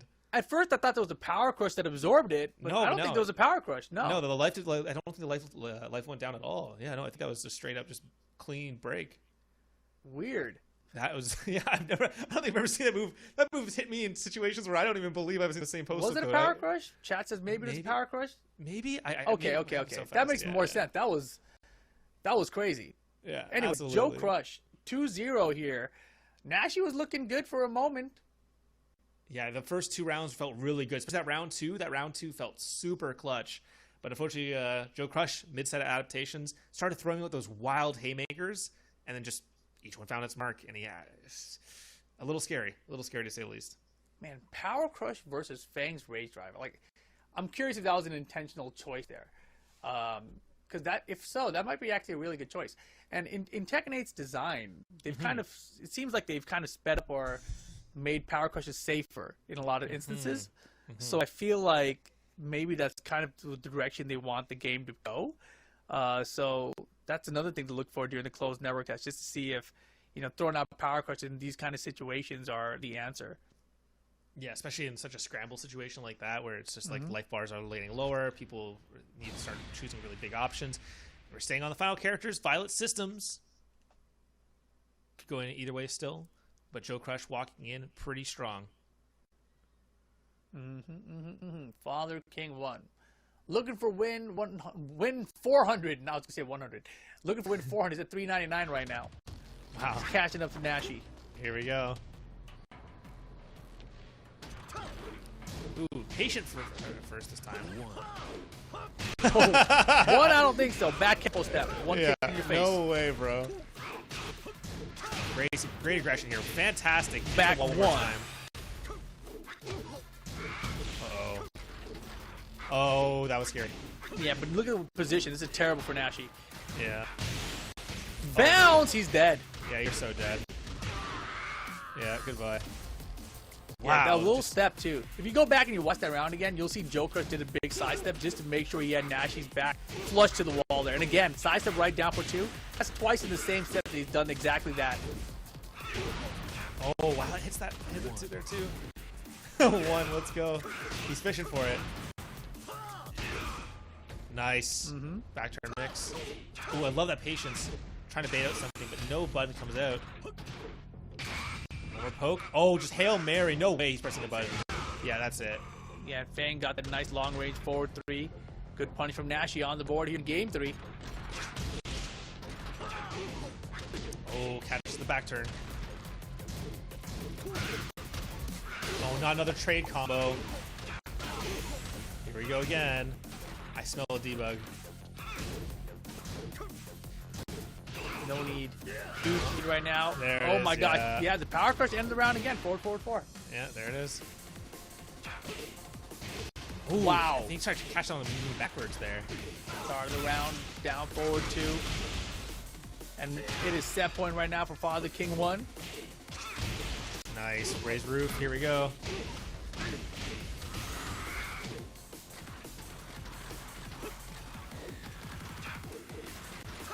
Space each other out. Rage still here. Oh, no. That is that. 3-0. Father King 1 over Nashi. Dominant fashion. With the Jack, you know, I was curious if we are going to get the Geese Howard, but no, the Jack was what he has been playing. Looking good right here, right now with it. Nashi, unfortunately, sent down to the lower bracket. But that means, of course, you know, our bracket is filling up here. And on the upper side of things, we're going to have Joey Fury versus Father King 1 as the winner final of this tournament. There it is. This was talking about earlier. This was probably going to be a Jack mirror. And these two have such different styles. I'm really excited to see how these styles sort of clash here and who ends up coming up on top. These were 2 of our big favorites walking into this. Not too surprised to see them here. But on the bottom end, actually, we see that Divine and Exorcist has actually managed to climb up a bit as well, managing to take out Gato.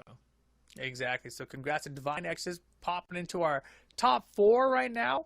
But you did see up there that Joey Fury versus Father King 1 will be our upper bracket winners final later on. And of course, if you guys are watching, you're thinking, man, how did I miss this? How do I sign up for these?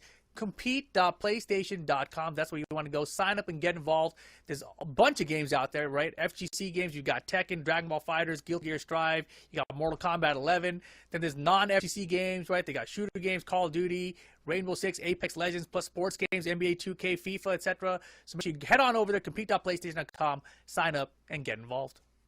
Yeah, absolutely incredible resource. So please go check it out, guys. But I think we're almost just about done before our next sort of break. We're going to getting a quick break going, and then we're getting into our finals as well as the losers finals as well. And we'll be able to see who ends up making our final sort of matches here tonight. Really, really great stuff. All righty. So let's take that break, please.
PlayStation.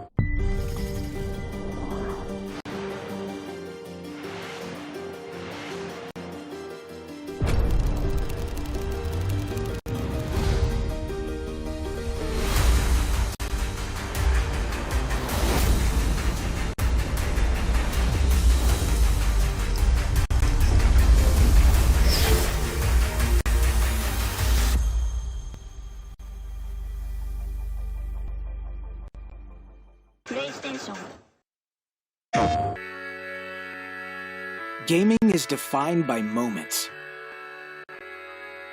It is intense. The joy of victory and the thrill of overcoming challenges. Welcome to our home of competitive gaming, where we can all experience exciting esports moments The final 1v1 of the game here. and celebrate the pros and the rising stars, I do want to see a female in the MCS. bringing you guides and deep dives Horizon can go up, but she can't go up fast. and tournaments where the community competes. Wait! Did he get... No way! Whether you're in a heated match Bag, let's go. or watching along at the edge of your seat, A duo taking down a trio. let's create moments from the games you love. Now Tekken! Join us and subscribe to our channel to follow everything esports on PlayStation. PlayStation.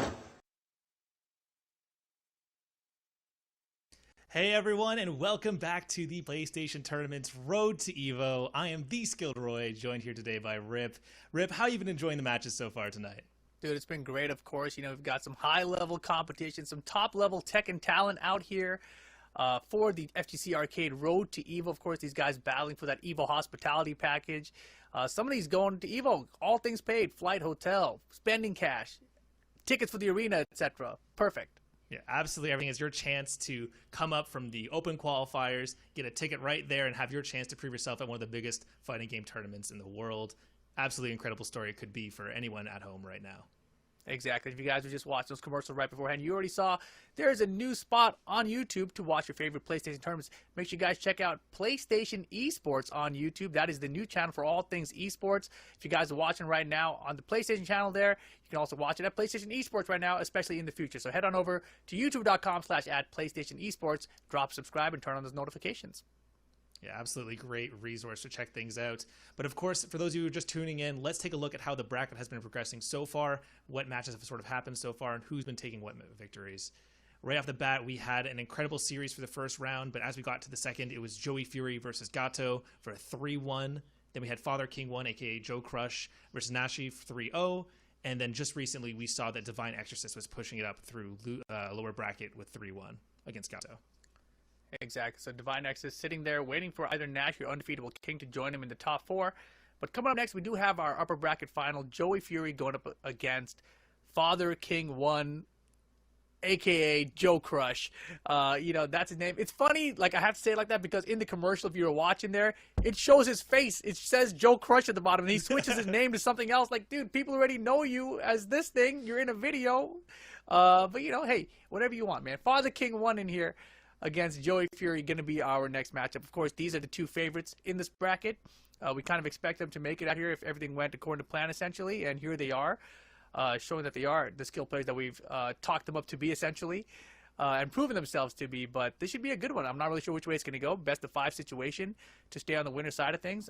Could go either way.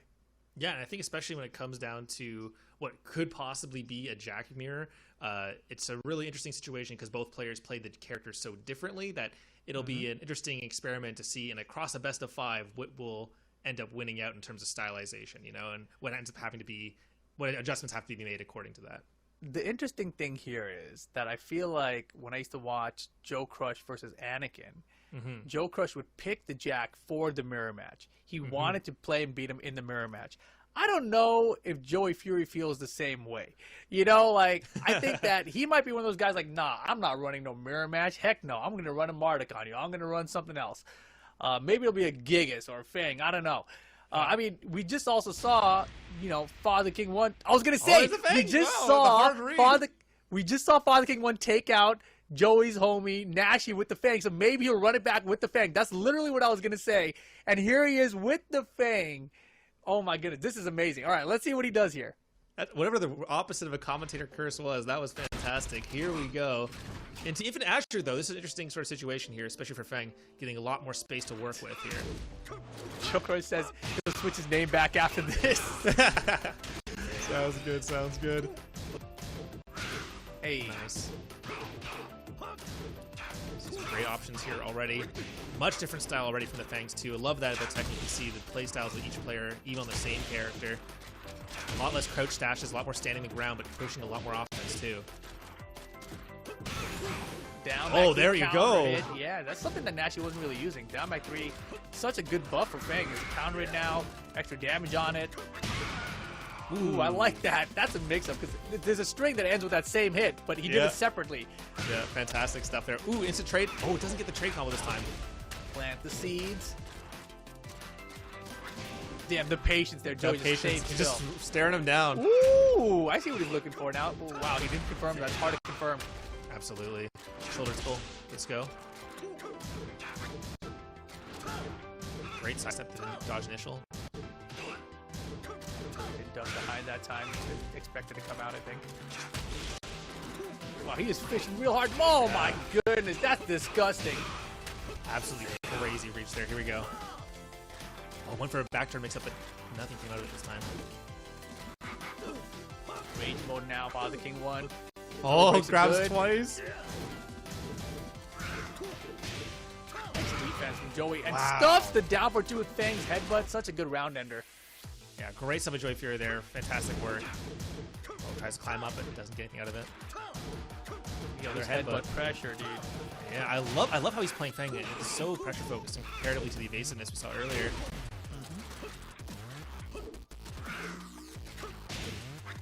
Yeah, just staying slightly out of Jack's range too. He knows exactly where to be. Yeah, you're seeing each of these whiff just by an inch each time that Fang comes in and taps it once, you know? Like that's exactly what you see, but this time, getting caught. Joe Crush doing a lot of damage into this. Oh, just drops the last hit though. Readjusting. Here we go. Jackhammer. Bit of a lead, 23 seconds. Time's gonna start mattering soon. But these low pokes are gonna steal the lead. Wow, he stepped that direction. He's been going that way a lot, and this time Father King 1 cashed out. Called it with the while standing 1. Oh, you saw the buildup of a power crush there, interrupted just in time. Pixel, Ooh, nice. Fantastic. I also love the run across there to secure the life lead for the time in case it came to that. Another jackhammer. Ooh, it's getting closer. Oh, it's spooky. Yeah, Joey, he might cash on that 4-3-4 eventually. Yeah, it's really interesting to see that adaptation already happening even in their first game. Jackhammer seeds. Here we go. I love that duck. Nothing comes out of it here though. So much damage to a 10 spring starter.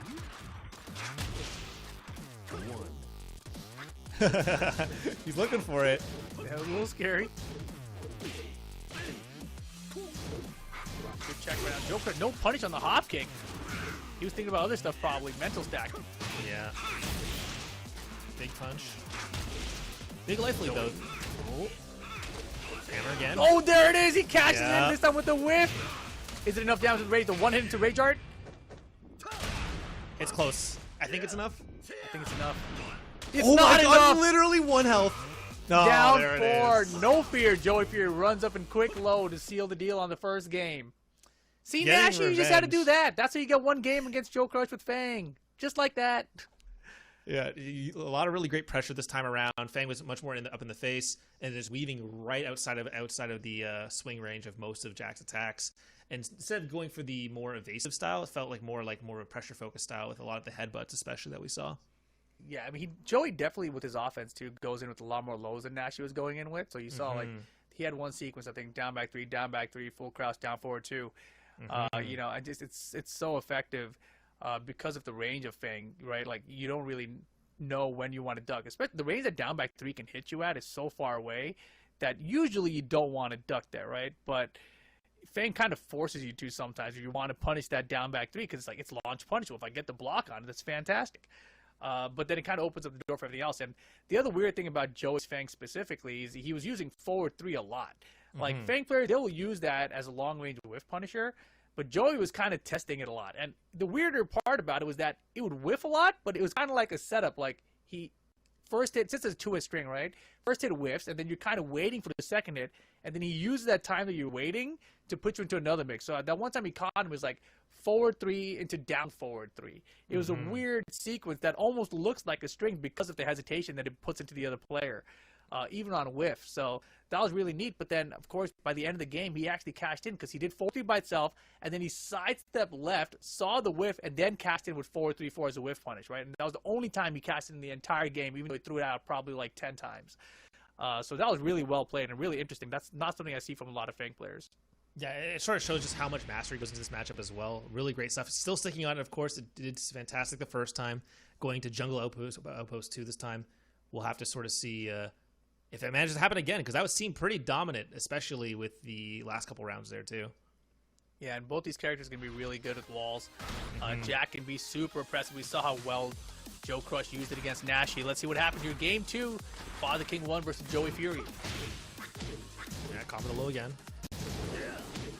And he finished the string this time. I was wondering when he's going to cash in because he's been leaving out the last hit of that string. And that time finally he threw it out there, and Joe Crush, he avoided it, but he didn't get to punish it at all. To the wall, power crush, big power crush. Here we go. Switch position. Yep, good choice. Hits him to the wall. Ooh, no break though. Yeah, but now rage mode for Joey Fury. Can we find a rage comeback here? Definitely possible, but any sort of low could spell death here. Yeah, there's one. There's two. And there's a mid. Yeah. Nicely done. Father King 1. Guess first round here, game 2. Yeah, you want to start with the lead, especially after losing the first game. Hey. Chipping at him one more time. Doesn't want to let him know. Oh, but the low parry. Yeah, that was a really nice low parry there. Oh, and we get the balcony break. Wow, interesting angle for that, but unfortunately drops a bit of it. Here we go, raised roof, big combo. Oh, and I love that he waited for it to fall a little bit to get that one. That's so cool. Nice break. Good spacing. Anyone's game here. Going for a couple lows. Nice move for the headbutt one more time. Backhammer still happening. Time winding down here. 10 seconds. Both going to be with rage. Oh, Smart. perfect. That is a really good low to close out with because there's like a little bit of an animation of where nothing happens, and you're like, oh, he's doing something, but I don't know what it is. So you kind of fuzzy your low parry in there, and you stand back up. Wow, fantastic starting damage here. Oh my gosh. Counter! Yep, there it is.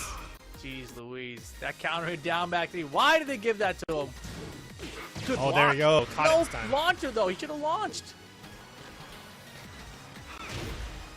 Ooh, catch him out of the air. More jackhammers. Oh, great low parry this time. Yeah, twice he ran up there and went for the low, and Joey's let him run up and get the low parry. Yeah, it almost evens out the momentum entirely. Really unfortunate.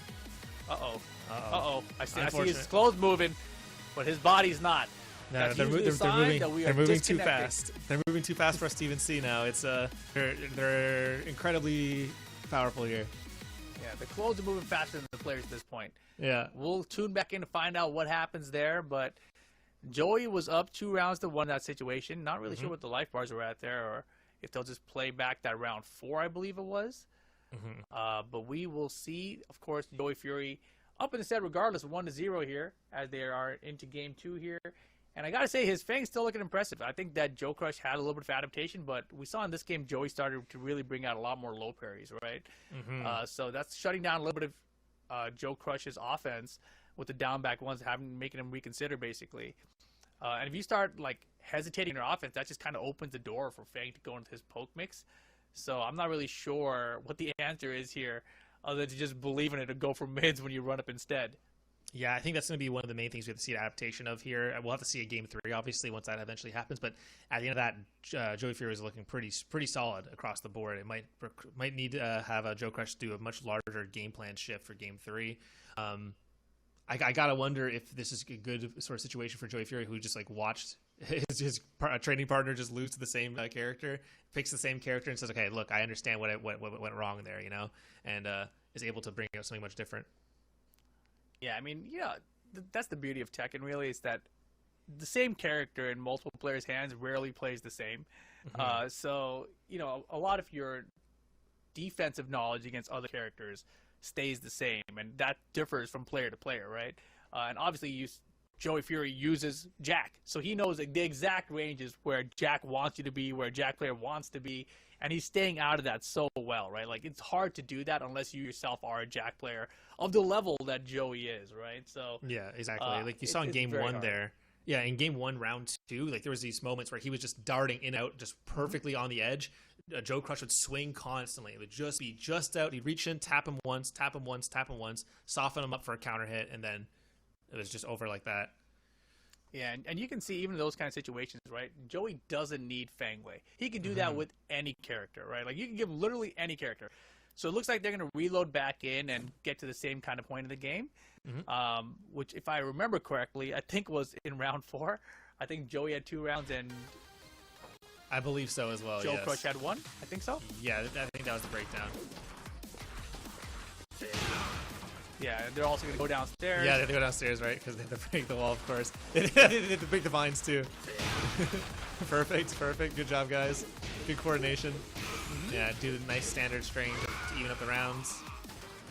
Yeah, the nice thing about this is that there's no meter, right? Like, if you had to do it to the character that had meter, then it's a disaster because you don't really know.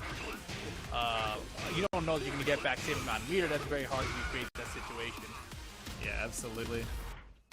All right, now it's Joe Crush's turn. 1, 2, 3, 4. He messed it up. You know how to do it, Joe Crush? There it is. All right, here we go. Game on. Let's see how it goes. Man, it always throws me off that there's no announcers here. Yeah, I know, right? Round 4.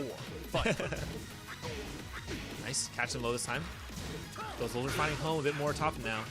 Oh, but so are Joey Fury's. Life bar is roughly equal here. That was a really well placed jab from Joey a second ago, and yeah, life bars are still about even. Got caught, pick it up with the combo. The wall's gonna be behind it too. Oh, it's short. Just short. No. Counter. Oh, no. Throw, no break, and that. Wait, now it's a mix. It's a mix.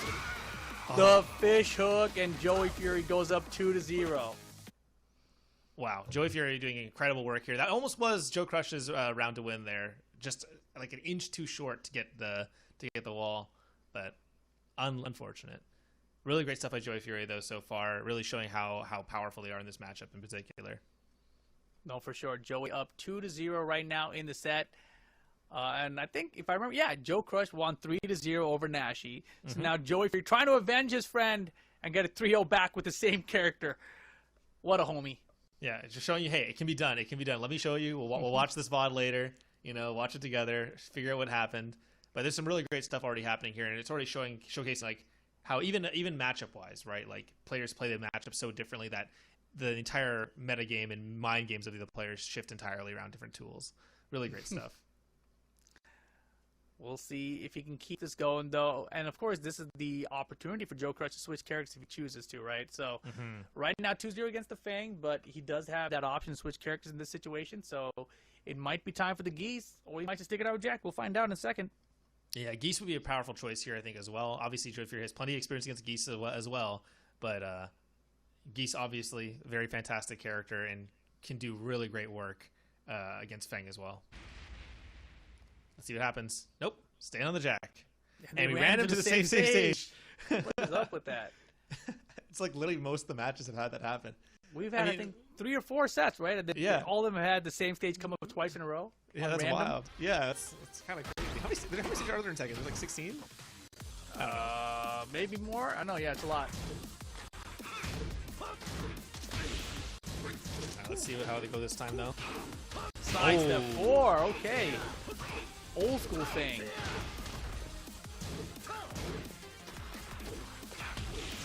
Oh, big whiff, but no punish. Yeah, Joey missed a wild stand and 1-2 looks like. Oh boy, he's stuck at the wall right 3 now. 3 times, yeah. Good choice. back while standing for a good chunk of damage too. Ooh, he had the step. He had a step again. Nothing though. No buttons. Oh, and now position switch. Oh my gosh. Just goes for it. Yeah, he went for that pancake. Joe was like, I don't want any. Got him. Oh, perfect hook. Here we go. Nice. The mix. Great stuff. Taking the lead this time. Joe Crush. See if you can convert this into a full round. Sorry, into a full game. Slowly directing him to that balcony there. Yeah, and Joey, he's not really doing a great job of whip punishing right now. His movement has been great. He's caused a lot of whips to happen, but there's been no punish behind that. The second half of the equation here. Otherwise, he's going to keep pressing the buttons. A life lead is slowly surmounting here. Catches him twice. Yeah. That's hard to confirm. Great carry here. Yeah, now he's got the wall position. Punish that. Oh my gosh, he's so late on the whip punishes. But So it's okay. Yeah. Forward 1 plus 2, he's got this round. Nice and clean. Nice and clean. All right, 1 round apiece. Here we go. Immediate big boot. Here we go. Swiping those legs one more time. Our big jackhammer. Keats catching very slowly. Joker's looking pretty strong here. Keeping him out. And pull into that life lead. Yeah, that's it. Yeah, it's looking rough right now. I mean, like I said, Joey Fury, his movement has been great. And they're finishing the screen. This time he finds a hit. Position switch for the wall. Joey needs to hit some buttons on these side steps. Exactly, there it is. And man, that was crazy because Joey was sidestepping right the whole time. And then finally, Joker's like, I'm going to trap you that way by doing a jackhammer. Joey goes left and gets the hop kick for the whip punish. Like, what? Yeah, was that a setup? Absolutely. Like conditioning for sure. But still, anyone's game here. Joe Crush, quite a bit of low health here, but Rage's on deck. Oh, just goes for it. Swings for the fences. And why not? It's so safe. Can barely punish it, ever. The running 3 set point for Joey Fury. Can he get the 3-0? Oh, this is so close. Oh, the little shifts back and forth. I'll step forward. Will you step? Yeah. Love the respect between both players here. Yeah, that 1-3 neutral from Fang. So tricky. Doesn't even bail, but nobody ducks it. Just too fast, I think. Damn, good down forward 2 in between the jabs. Right to the balcony. Oh, no! Oh, it still works. Okay, we're good. Right to the wall. Oh my goodness. Wow, full damage. Here we go. Low Great parry low with parry. rage. 13 win streak on the line for Joey Fury's Fang to the other wall. Oh gosh. Wow. Oh, great block. 15 seconds. How do you make this half-life bar comeback with Fang Wei? Trying to clip him. Trying to find an answer. No, Not it's gonna so find hard. one. There we go. Joe Crush gets on the board. 1-2. That was a pretty sloppy game from Joey Fury, not gonna lie. I mean, he could have won that, I think, if he had whiff punches in the first couple of rounds there. But the scary part about it is, like, all right, you know, you've kind of shown him your Fang now. He's had 3 games to get some information on how you play this character, even though it's kind of different than other Fang players. So now, you know, someone of Joe Crush's level, they're kind of used to what you're doing. You know, they understand the game plan now. So do you stick it out with Fang here to make the point that you're proving earlier to your friend? Or do you go like, all right, that's enough of that. Let me just close this out with my other real main characters. Yeah, it's an interesting question for sure. When you're 1 game away, like, I would understand if you just got the one game win and you're like, time to swap off. When you're at 2, it almost feels like you kind of should just stick on it just to prove the point. I mean, I'm winning. Yeah, I'm clearly winning. Clearly. And you got lower bracket to play with if you need to, right? Like, yeah, come on. We'll see. We'll see. I wouldn't play with it. Like I said, only first place goes to Evo, man. Second place, you get some cash. It helps pay your way to Evo, but it's not the same. It's definitely not the same.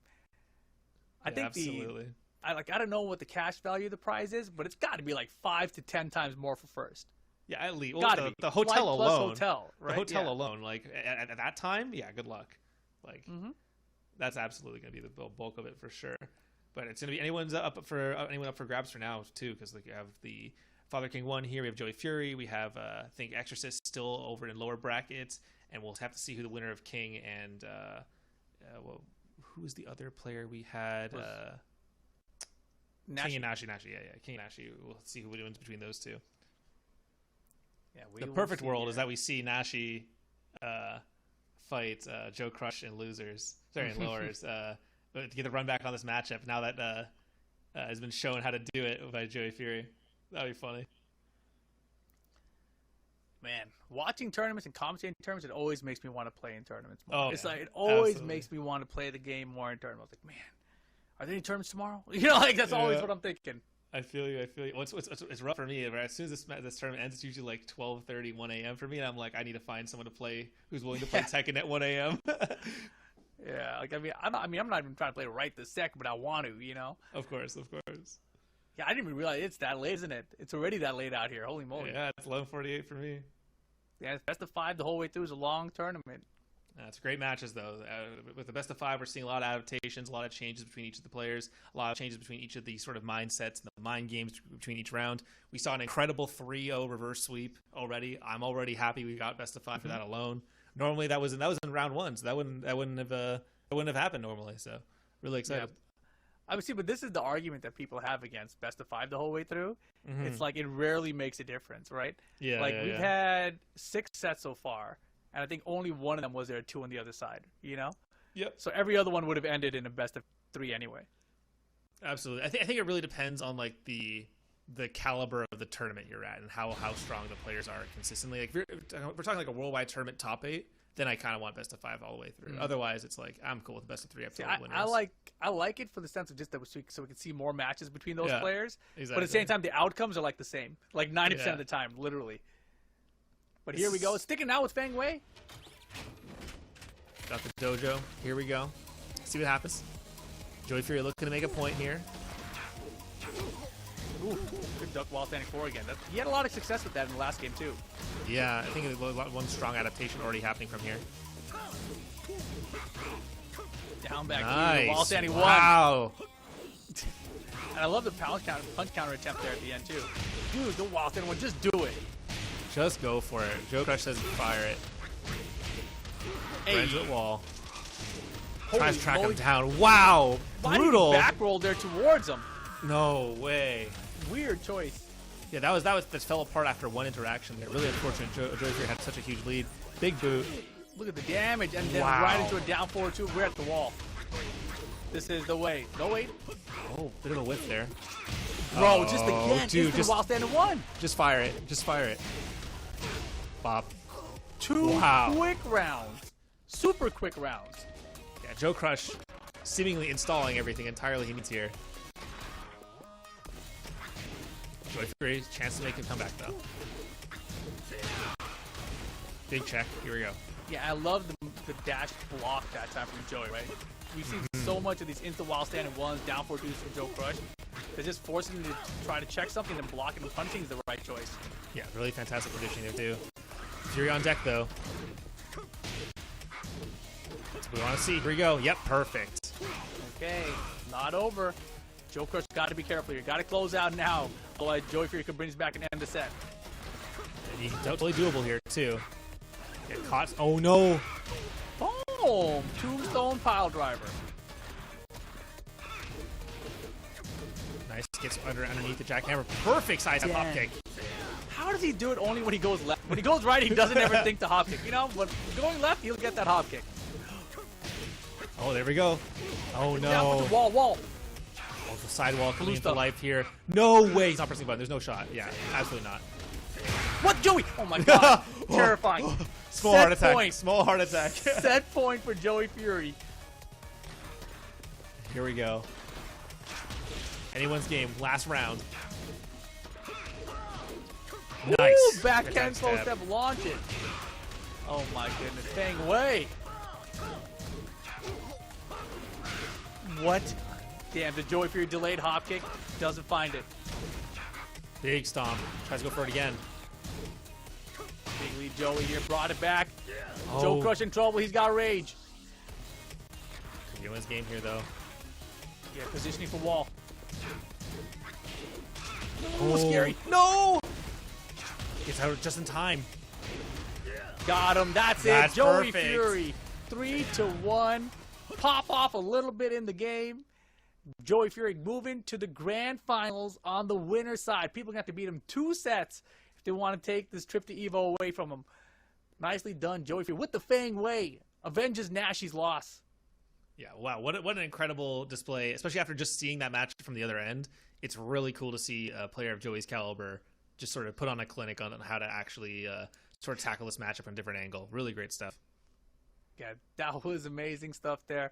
Joe Crush with the Jack, he changed things up a little bit in the last couple of games there. Was finding some answers, but man, Joey's sidestep lefts into the hop kicks were working out. The low poke timing and the choice of when to go into the lows was very good too. It kept him on his toes, very unpredictable there. And even his adaptation on defense was very good too. So let's go ahead and take a look at the bracket, see where things have led us now. Obviously, Joey Fury can be on the winner's side of the grand finals here. In the bracket, there he is, chilling 3-1. But you can see down below, Undefeatable King takes out Nashi 3-1. Wow. So now it's Undefeatable King versus Divine Exorcist in our lower bracket semifinals. Winner of that will get Father King 1, aka Joe Crush, in the lower finals. And then, of course, the winner of that gets to the grand finals to try to take away Joey Fury's road to Evo trip, basically. So it's one of those four. Anything is up for grabs. No one is eliminated yet, right, out of these four. So that's where we're headed. Yeah, I'm really excited to see Undefeatable King in particular. Had a really, really strong showing in the upper bracket. And I think, especially after taking Nashi out already, like that's already clearly showing that he's doing quite well down there already. So we'll have to sort of see how that ends up shaking out, because I think Armored King is some spice in these matchups that could be really interesting. Yeah, Undefeatable King and Divine Exorcist, I feel like, are players that have played each other multiple times in these PlayStation tournaments as well. So this should be a fun one. They definitely have some history against each other. They have knowledge about each other's play styles. Clearly, the characters, too, like they're familiar with, right? Undefeatable King, we're going to see the Armor King out of him. Very, very likely. And then Divine Exorcist, very, very likely we're going to see the Claudio, right? Yeah. If we see anything other than those two, it's because they're matchup history, right? Yeah. So that we might see like a regular King and a Lars or something, right? So very excited to see how this one goes down. Of course, in this position of the bracket too, lower semifinal, usually it's best of three still in this situation in regular bracket, but in this tournament, best of 5 the whole way through. So a little bit of a longer set for them. Yeah, I think they actually met in losers last tournament as well, and I think Undefeatable King did come out on top last time, if I remember correctly. So we'll have to sort of see if that manages to come back. Obviously, both players will take plenty of time to take it back to the lab, especially with such a huge prize on the line. Sort of see what adaptations they can make since the last time they fought each other, and we'll have to see what happens this time, because this is a match that's quite interesting. So the Kings versus our boy Claudio / Lars. Some really good stuff could be happening here. Exactly, man. So this one should be fun. Shout outs to both of them for making it into the top 4, of course. That means you're going to get a little bit more cash. I believe top 4 both get $100. Everyone here gets at least $100 and up. Third place, third and fourth both get that, I think. Is that right? I believe so. And then second gets gets 200. Yeah. And then first, of course, gets the Road to Evo grand prize, the flight, the hotel, spending cash for your foods. Just a fantastic time. Obviously, a huge boon to any player who's looking to go online and then compete there. Obviously, if you want your chance to compete in these sort of huge tournaments, go ahead and check us out at compete.playstation.com for your chance to come in and join us and be in these tournaments and have your chance to get to Evo. It'd be fantastic to see you there as well. And of course, we're only sending one person from North America out here, but Evo is an international tournament. We're already sending someone from Europe as well. But if you guys are interested, check it out, man. If you guys are big fighting game fans, you've never been to Evo, you got to go at least once. Trust me, it is an experience unlike any other experience in the fighting game community. I've been to tournaments around the world. Evo is always the largest one by a long shot. It's unbelievable the amount of people that are there to celebrate fighting games in that kind of an environment. The arena is unlike anything I've experienced for fighting games. It's just one of a kind, really. Yeah, it's seeing being in the arena during last year's grand finals were absolutely heart-stopping. You can hear the crowd erupt with every single hit. It's a fantastic time. You have to be there. It's absolutely exactly, amazing. dude. And man, last year's Evo top 8 for Tekken, you just reminded me the Knee and Khan saga, right? Khan and Arthur Ashe in the losers final of that tournament too. Just so unpredictable. And that it was like at that point it seemed like that matchup was just never going to happen for us. Arslan versus Knee in the finals of a tournament. It seemed like this is it. Arslan's going to beat Khan, and then he gets Knee in the finals. Doesn't happen, right? It's like wow, we're just never going to get it. And then of course Combo Breaker. Finally, we get them playing in the finals together after so long. And Arslan comes out on top after a reset, one of the craziest resets we've ever seen in Tekken history. One of the wildest. Yeah, that was unbelievable. That's a tournament to watch forever. Honestly, absolutely, it really fantastic. is. Man, But Nia here is we are. ridiculous. Yes, and here we are. Losers semifinals, Undefeatable King versus Divine Exorcist. Yeah, this is going to be a really interesting match. If they stick on these actual characters we see here, could be fantastic. Here they are. Armor King and Claudio on the G-Corp helipad. All right. If I remember correctly, Divine Exorcist lost to Joe Crush, right? Yes, I believe so, yeah. That's how he's down here. So if he wins this set, he gets the run back with Joe Crush. Yeah, that'd be a fantastic one to see as well. We'll have to see, because that was the whole the debate with the Claudio versus Jack. Oh, yeah, you're right. Remember? We might get to see that whatever. The 9-0. matchup chart. Yeah. Here we go, though. Squaring off right away. Wait for the track. Nice. Pushing him right to the wall. Well, good punish on the block. Yeah, getting space here. The Claudio special, back one. Chipping away at the wall. Gets the starburst ready. Good break. Good side swaps. Important to protect the Giants when you're back to the wall. Oh, man. Nice. Yep. There it is. Cheap. The classic. Down 2-2. Here we go. Sweep Ow. out. No pickup. Yeah, it was so far. I think I'm just the heel there. Good confirm in the back 3-3 too. Absolutely. Starburst. Here we go. Ooh, snaps him. Here. Oh, wow. That actually picks up. Here we go.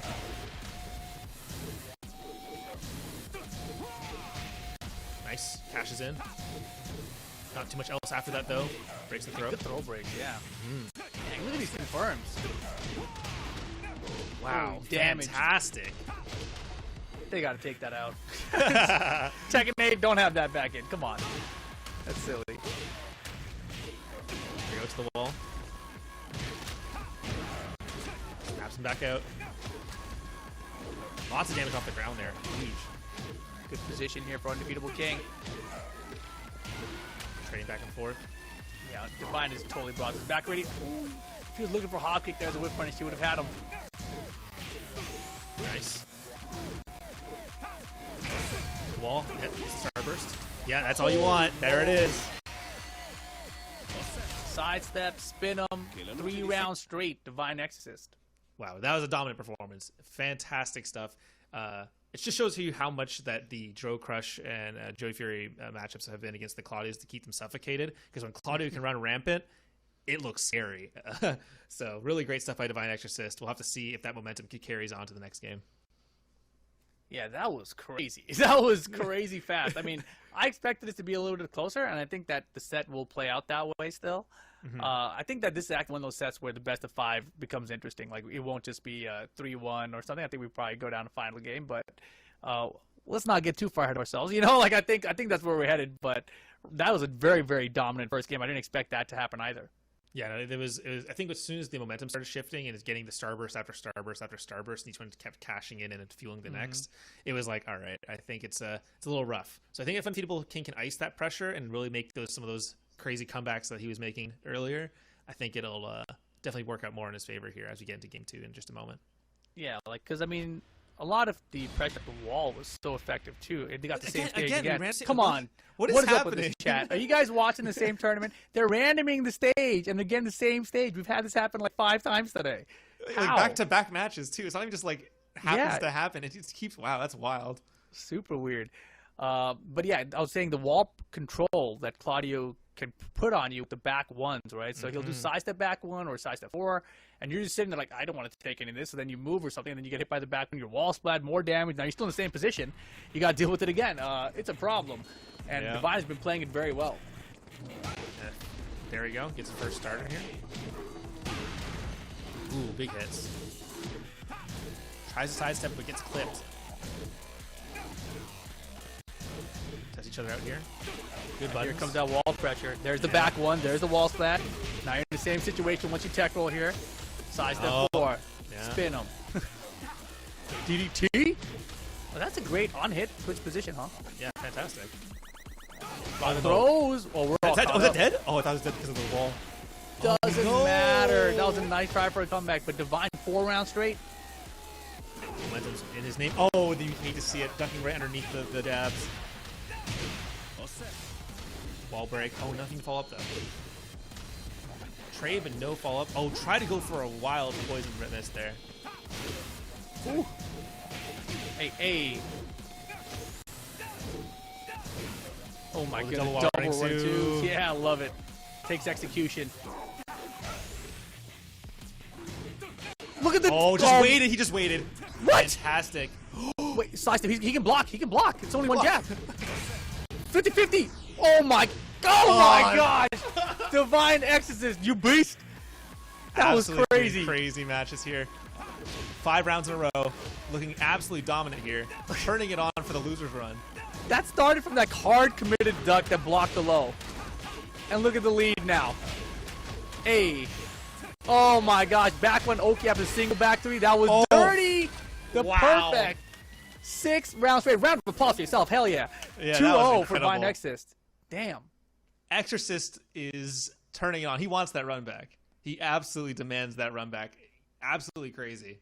Yeah, and Chad brought up a great point. I forgot about this. I knew Divine Exorcist had been in a Road to Evo because I commented. It was the Road to Evo Japan that we had earlier this year. He got first place in that one. He won that one. Yeah. So Divine Exorcist now, he's in loser bracket. He lost to Joe Crush, but he's got this run to make. He's up 2-0 here. If he can build momentum, this is the perfect position to do it from, right? The loser bracket, you're in here, right? You got this path where you have to play back to back to back. There are no more breaks here. You just continue playing. So if you're on your game and you can get these wins, under your wings, essentially, it can carry you through the entire bracket. So this is not a terrible position for him to be in, despite being in the lower bracket. Absolutely. And especially speaking of characters who really enjoy momentum, like Claudio is one of them. Like, you're going to be having a blast if you can start getting these reads consistently. You're seeing him chain constant wall pressure into more and more starbursts. Like, it's going to keep happening. And Undefeatable King needs to find some sort of defense to at least weather the initial storm to stop him from building any meter. Start building a starburst, and then have to go from there, honestly. Easier said than done, though, right? I mean, I feel like so many things. Yeah, wow, that was unexpected. I was going to say, I felt like so many things will end up giving him starburst anyway. So you can't really prevent that from happening, right? But I thought that the throws were working out for Armor King. I thought we might have seen more of that coming through. But here instead, we get a character switch to Lars. Yeah, it's really interesting. I'm kind of interested in seeing if this is going to be better. I kind of liked Armor King a lot, actually. So we'll have to see what happens. Yeah, but it wasn't working out. And the interesting thing here is that surely he knows Divine Exorcist has a Lars of his own, right? So of course, yeah. It's not like he's trying to catch him off guard with a character he doesn't have knowledge against, right? So let's see what happens. Game 3 here, Divine Exorcist versus Undefeatable King with the Lars. Let's see how the first initial hits work here. Right to the wall, really clean. Hey. Size There at we 4. go again. Shoulder, yeah, classic setup. Yeah. Wow. Oh boy. We didn't really get to see the Lars, unfortunately. Just 2 unfortunate guesses, and that's it. And honestly, this has been the story throughout this entire set. It's just more been Divine's offense that Undefeatable King hasn't been able to stop. Like, once he gets into the wall pressure has been shutting down Undefeatable King. So it doesn't matter what character you are when you have to defend against that. Look at the spacing. Oh my goodness, that was absolutely picture perfect. I thought he had to deal with the mix of the wall. He was dead. It is set point for Divine Exorcist. Ooh, nice try. Oh. Usually you don't see it whiff in your face like that, so I understand why he didn't get that punish in time. Yeah, a bit of a flinch. You're like, oh god, I'm used to blocking and being -1.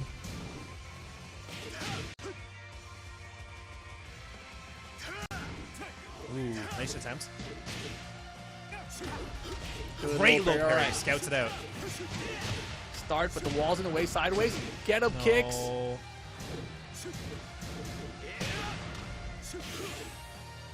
All right, Undefeatable King, you need this one. Oh, wait a second. 50-50 time. Another chance. Oh, my gosh. Oh, I thought he was going to hop kick. I thought he was going to hop kick. I felt it in my bones. Here we go, though. Your chance. Takes a round off. Got him. Huge. Right to the wall you go, my friend. Oh, he's going in. Yeah, he knows he has to ice any momentum. Get himself off the wall. Starburst at the wall. Oh my god! Wall jump. Okay, Undefeatable King turning things around. What a call out. He knew it was happening. He's like, alright, I've been pinned to this wall for way too long. Nice jab interrupt. Power Got crush. him. Power Crush launchers a cheap and over half life bar lead. Undefeatable King with the Lars. Trying to get a game on the board here. It's working. It's working. Lars Alexanderson, wow. bro. Damn. Fantastic. Yeah, once we saw the Lars actually get some actions in against the pressure, you can see exactly why Undefeatable chose it. Really fantastic stuff there. That Power Crush was brutal. I hate this character. Oh man. He has lightning powers now His feet are on lightning. I was gonna say they're on fire, but they're on lightning. They're electrified feet now. Yeah. In Tekken 8, I can't wait to use them. I mean, I really honestly haven't put enough time into learning the character, which is probably why I hate him so much. He's also like, for me, Tekken was like when I first like got attached to Tekken, it was a very martial arts based game, right? So to see a character like Lars that's literally just flying in and out and flying through the air with triple flips, I'm like, what is this dude? You know? And that's been the direction of the game anyway ever since. So it's here to stay. You know, you got Elisa with her chainsaws and her head's coming off and everything. There's always been weird stuff in Tekken with robots and bears and dinosaurs, right? So of course, can't be and too kangaroos, mad about it. Yeah, exactly. Exactly. We'll have to see how this one goes out now. This seems like a good, strong character shift here, and we'll have to see if Exorcist can adapt to it. Yeah, for sure. I mean, I think that first couple of rounds with Lars was rough, but I think he was one of those, switching gears between the characters mentally and getting to Lars rate. Because by the final round, he was in full Lars mode, it felt like. So that was a great turnaround from Undefeatable King, and I think the set is far from over. Yeah, no, this should be a lot of really great shifts back and forth. I think you predicted it early, saying that this was probably going to be one of the matches that was really going to demand the best of 5, and I think you're entirely right about it. We'll have to see what happens here. We will see. I mean, it would be crazy if Divine switches to Lars now. Like, let me show you Lars mirror match. What? I'd be so down for that. I feel like he'll stick on Claudio for one more at least, and if that doesn't work, then maybe. But we'll have to see. Yeah, those are the only 2 characters I've seen from him. I think he might have a 3rd character too, but we're going to Island Paradise this time around. Game number 4 between these 2 guys. Fantastic stage. Here we go. Oh yeah, definitely interesting stage too. You got plenty of space upstairs to work with the balcony break, but then once you have that balcony break and you go downstairs, it's a large open wall stage, right? And I think that's closer to the size of stages in Tekken 8. It's like that much space to work with. Exactly. We'll see what the Nans make of this here. Good block on the down back 4.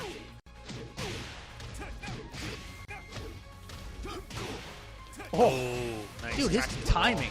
I never noticed it before, but really it's his timing on the back ones for Okuzemi during the opponent's wake up at the wall. That's what's so good about his back ones. Yeah, and his momentum is so strong too. That was a clean, perfect. You don't get to see any of the Lars' really big attacks here. Okay. Nice. Wow, the power crush, dude. Beats it clean, but gets pushed into the corner this time. Yeah, gotta be careful in this situation here against Claudio. But nice, works his way out of the wall. Down 2-2 off the starburst. It's enough. Set point again. Here we go. Is he gonna be dominant again? We'll have to see. It's the music, bro. The music powers him up. Watch. Absolutely. Another reason I hate Lars. This is soft.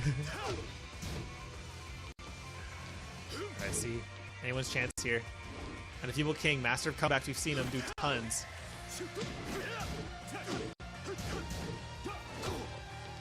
Big hop. Oh, he's in trouble. Is it enough?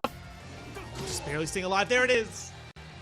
3-1 Divine Exorcist over Undefeatable King. Nicely played, sir. Undefeatable King trying out the Lars. Lars will work for a little bit, but a nice adjustment from Divine Exorcist there. His Okuzemi and his wall pressure was just too much for him, I think. And the Claudio advances the tournament into the top 3. Congratulations, Undefeatable King on 4th place here.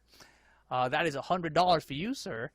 And 3rd place, by the way, if they lose, also gets $100. So even though Divine X has won this, he might get paid the same if he loses the next set, right? Yeah. But it's all about 1st place in this tournament, really, right? If you're this deep into the bracket, you're trying to get that 1st place finish. On Divine X, he's beaten these players in the past, right? He can do it. He's won one of these Road to Evos earlier this year even, so it's possible. But his opponent that he has next is actually going to be Joe Crush, the man who sent him to the loser bracket. But before we get there, guys, we do got to take a short break. Don't go anywhere. We will have our top 3 right after this.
back to PlayStation's Road to Evo.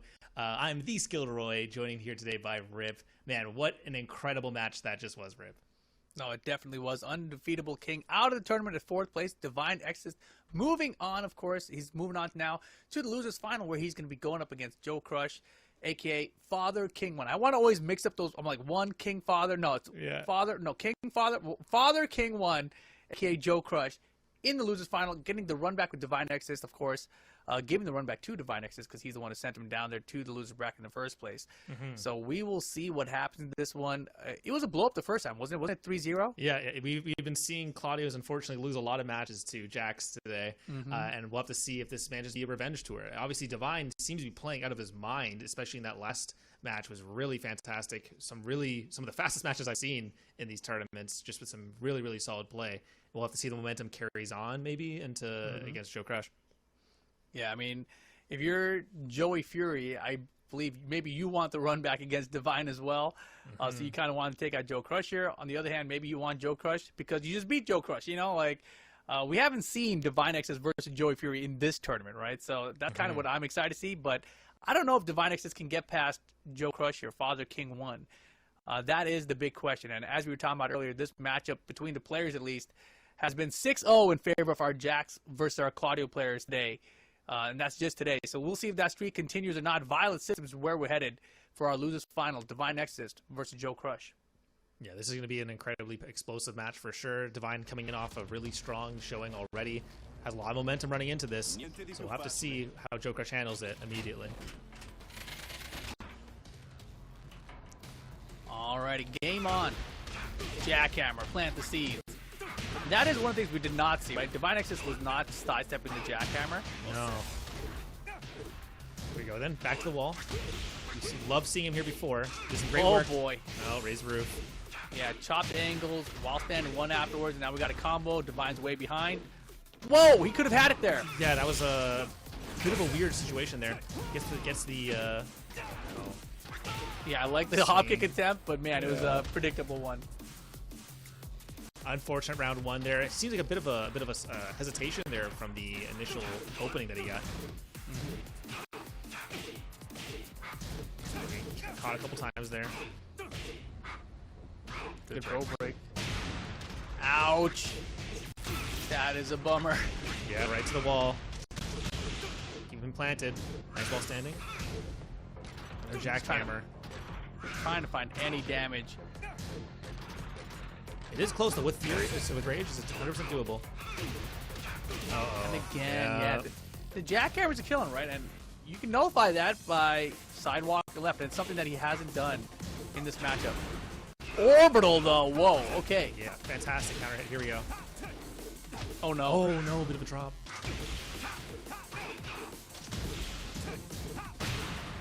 Nice, catch some pressing here. Wall standing. Tower warning. Damn, girl! Oh my god, the damage from just 2 hits! Oh my god! Make it 7. 7-0. Wow. Our Jax over our Claudios today. It's a 7-0 matchup, dude. That's wow. You know, I fought a lot of Jax before. It's not looked this dominant sometimes. This is crazy. It's a problem, dude. We need Absolutely. a nerf Jack. Clearly. Dude, I forgot what the hit was. He just did down 1+2 into maybe forward 4 and did like hella damage. I was like, bro. Like, it's 60% of his life. I'm like, oh my god, it's gone. That was crazy. Yeah, that was absolutely wild. Yeah, we'll have to see. We'll see what happens here. So obviously, Divine has to make a lot of changes here to make some adaptations. It's not looking too good initially, but it could still be anyone's game here. Best of 5, a lot of time to make choices and improve. We'll have to see though. That was crazy damage, so fast. Yeah, just immediately right after each other too. Big swing into the rage drive. Wow. Yeah, let's see what Divine's answer is here. I think it might be time to switch to the Lars. Yeah, I think especially it seems like this matchup is just cursed across the tournament wide. So it's an unwinnable matchup, you know? Yeah. You heard it here first, Claudio players. You can now claim that Jack is an unwinnable matchup. We'll have to see, though. Is it going to be swap? Nope. Sticking on it. Stick to the guns. Mishima Jojo.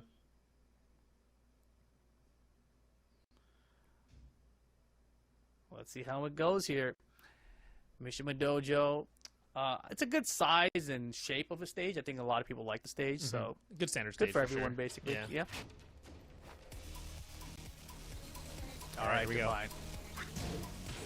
Oh, you saw the sidestep. You saw it. Yeah, but it was He's scouting right.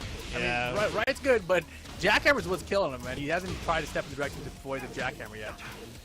We did see Joey have a lot of success with the sidestep rights against a lot of the pokes, though, so it's not a bad choice either. I love him scouting out the wall running too there.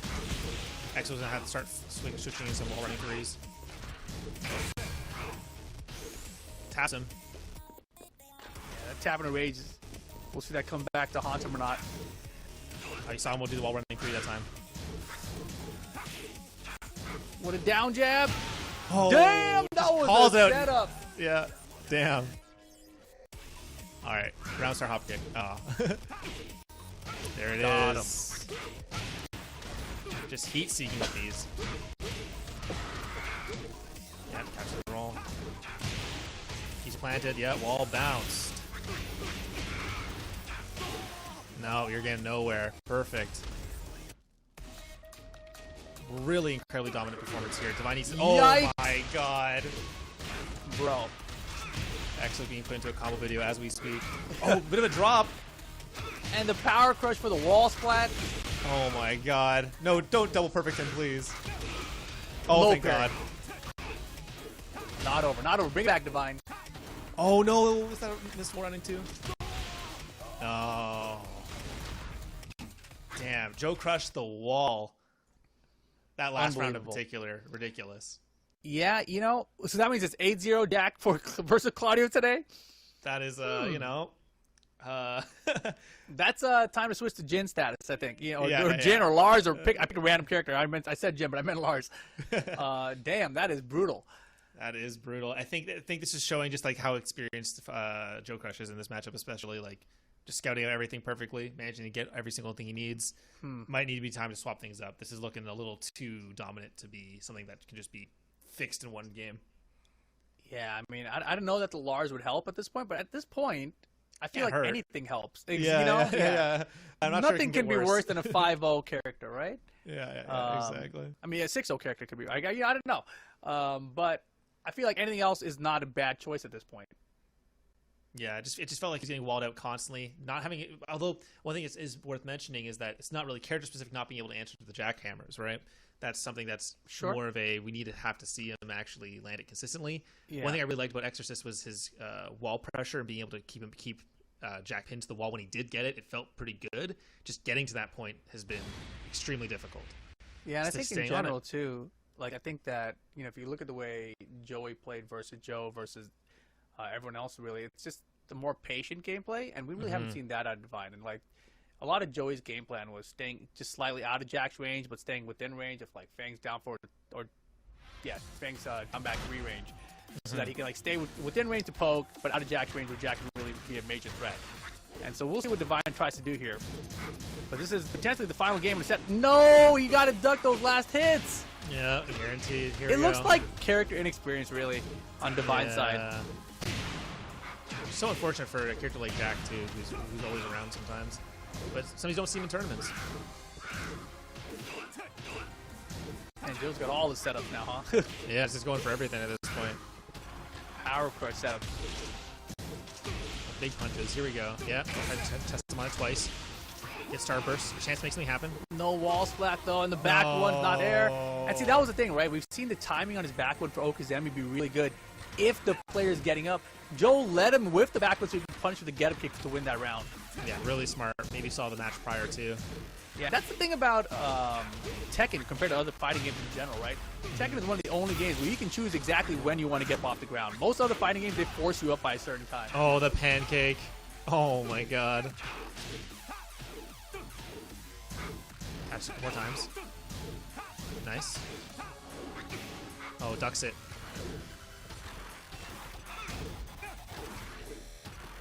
Still feeling each other out here. Next, we need to find the answer for some of these moves. Smell a jackhammer coming. Oh my god! And I Just like goes that he for it. didn't get hit by the second hit there. He's been getting hit by a lot of second hits lately. Yes, yes. Running 2, all right. Don't do it again. Forward 4 instead if you do it. Uh-oh. There it is. Okay. Patience. Patience.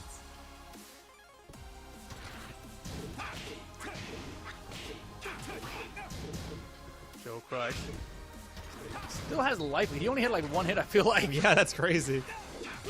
Nice ducks There it is. Perfect. Yeah. Got scouted out after getting hit the first time. I feel people have been falling out of that a lot recently. Great low parry. Two-ender, get Starburst. Punish, yes sir. That's at least something. I think forward shoot maybe more often or shoulder. Nice. Oh my god, the patience. That was so scary. Oh, Yeah, he's dead. that's it. Set Big point. boot.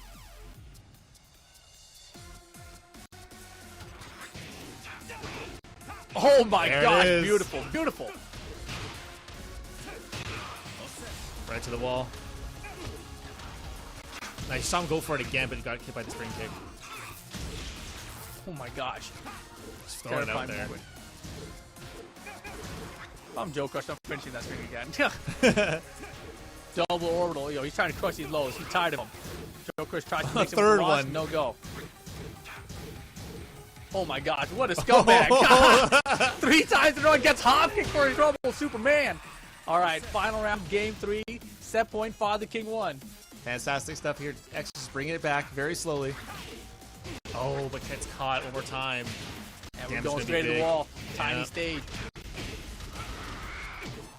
Oh my god, already half health from that one interaction. Nice choices. Oh no. Yeah, big trouble here. Can Raise Divine on steal deck. this round back? Spends the rage, gets nothing for it, and the No. down back 1 closes it out. Father King 1. 3-0 again over Divine Excess. 9-0 is the score for our Jack Claudio matchup for today. It's a 9-0 matchup. What are you going to do about It's it, a bro? 9-0 matchup. Not much he can do. Did his best he could. Damn, brutal. Yeah, but really great stuff by Joe Crush though across the match, working in all sorts of different offense as well. Almost using the entire move list at a certain point, but really great stuff across the board. Yeah, nicely done to Divine Excess. Still 3rd place here today to wrap up his showing here at the FCC Arcade. Road to Evil from PlayStation Tournaments. 3rd place, not a bad showing, you know. Ties with Undefeatable King in terms of payouts here. And then, of course, we still got our top 2 here. This is the big one. This is the grand finals incoming. Joey Fury going to be on the winner's side of things. Going to be going up against Father King 1, a.k.a. Joe Crush. And, of course, 1st place, it's the road to Evo. You're going to Evo. Evo hospitality package. You got a flight. You get a hotel. You get spending cash for your food and beverage. Plus, you get tickets to the show and the finals. It's an amazing package. 2nd place, you get $200, right? So it's a big difference. Big difference between 1st and 2nd here. And, of course, Joe Crush coming from the loser side means he's got to win 2 sets against Joey Fury. Earlier, Joey Fury beat him with Fang Wei. That's how Joe Crush got sent to losers. We'll see what character Joey brings this time to the table. Yeah, and this is going to be a hell of a mountain to climb to having to win 2 full sets against one of the best players right now. It's going to be hard, especially when that player was the one who sent you to losers in the first place. There's a lot of adaptations, a lot of mind games already being built up between these two, but Joe Crush has a really great history of doing some really crazy matches too. So I'm excited to see how this one sort of shapes up. Exactly, and obviously the first time around, Joe Crush was using Jack the whole way through. This time we might not see the Jack, right? If it becomes problematic and the whole tournament is on the line, we might see a character swap, I'm thinking. But it's up to him and see how the match plays out in the first place. But that is our grand finals here today. A lot on the line. Very exciting times. Good luck to both of you guys.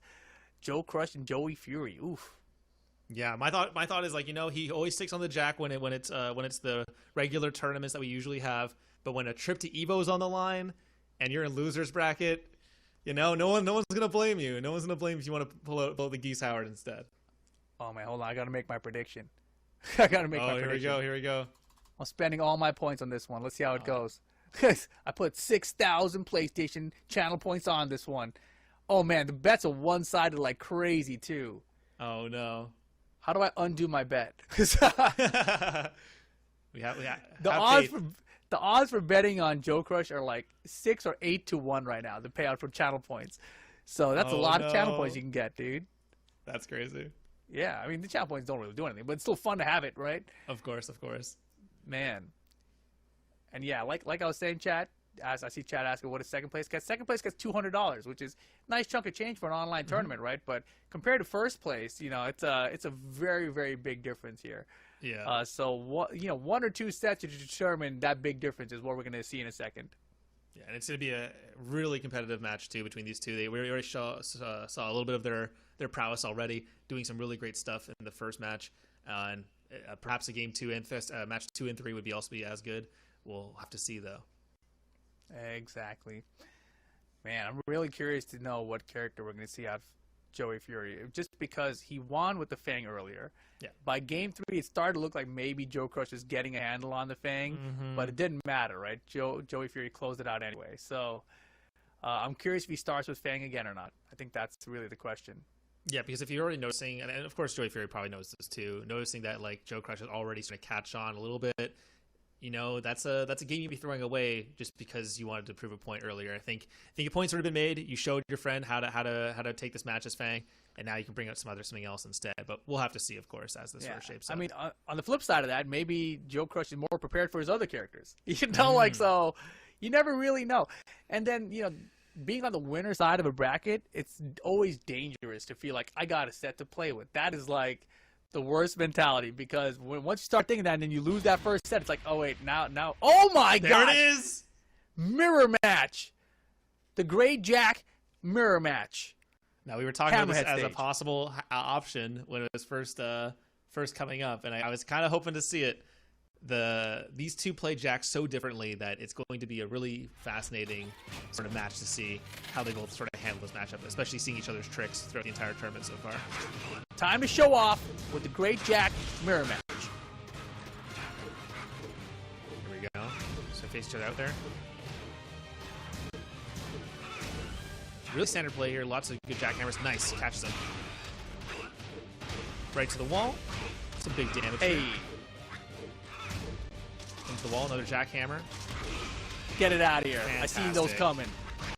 Bing, bang, boom, boom. Yep. There it is. Fantastic play with Joey Fury right there. Another jackhammer. Haven't seen too many from... Oh, there it is. Answering one back. I mean, Jack can still sidestep it. Yeah, he's a big boy, but he can sidestep it still. Maybe a little harder. Bigger hurt box. More pressure. Jackhammer all day. Let's go. Oh man, they're swinging. Nice. These robots are going off. Another one. It's his turn. Swapping back over again. Here we go. Redux. Oh boy. Finds its way. See. Huge. Just walks up and does it. Oh, pancaked. Oh, get him a kick. Fantastic.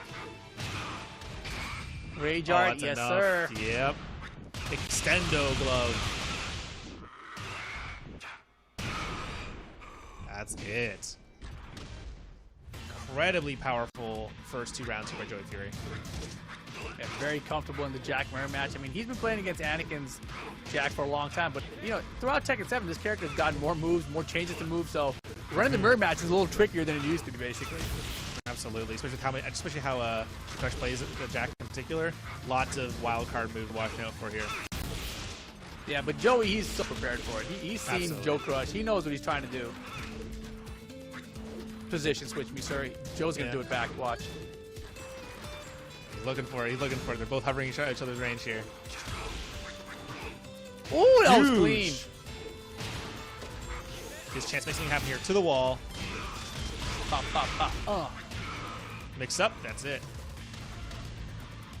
Very nice. Very nice. And straight back. And a full cross mix game out of Father King One's Jack. It's pretty ridiculous. That's doing really solid work here. Oh, nice. Fantastic low parry. Right to the wall again. Tries to track him down with the jackhammer. Whoa. Oh my god. Damn, sidestep 2s all day. Debug.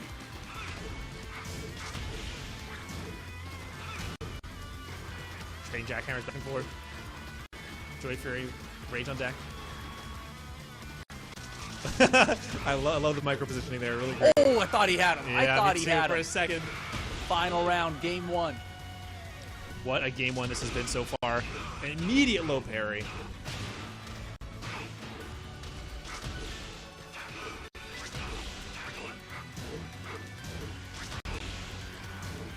Joey Fury looking good. Beautiful punish. Joe Crush in trouble this round. He's in trouble for this game right now. Out of range, and Joey Fury closes the first game. Yeah, absolutely fantastic right there. Joey Fury almost lost grip of the match right there, but manages to close it out. Really solid stuff there. So this match is still quite competitive. Joe Crush almost brought that back from the 2-0 round start. So could be huge here.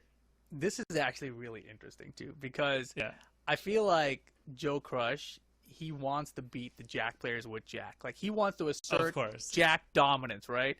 But I think that his Geese is a good choice against Jack the character.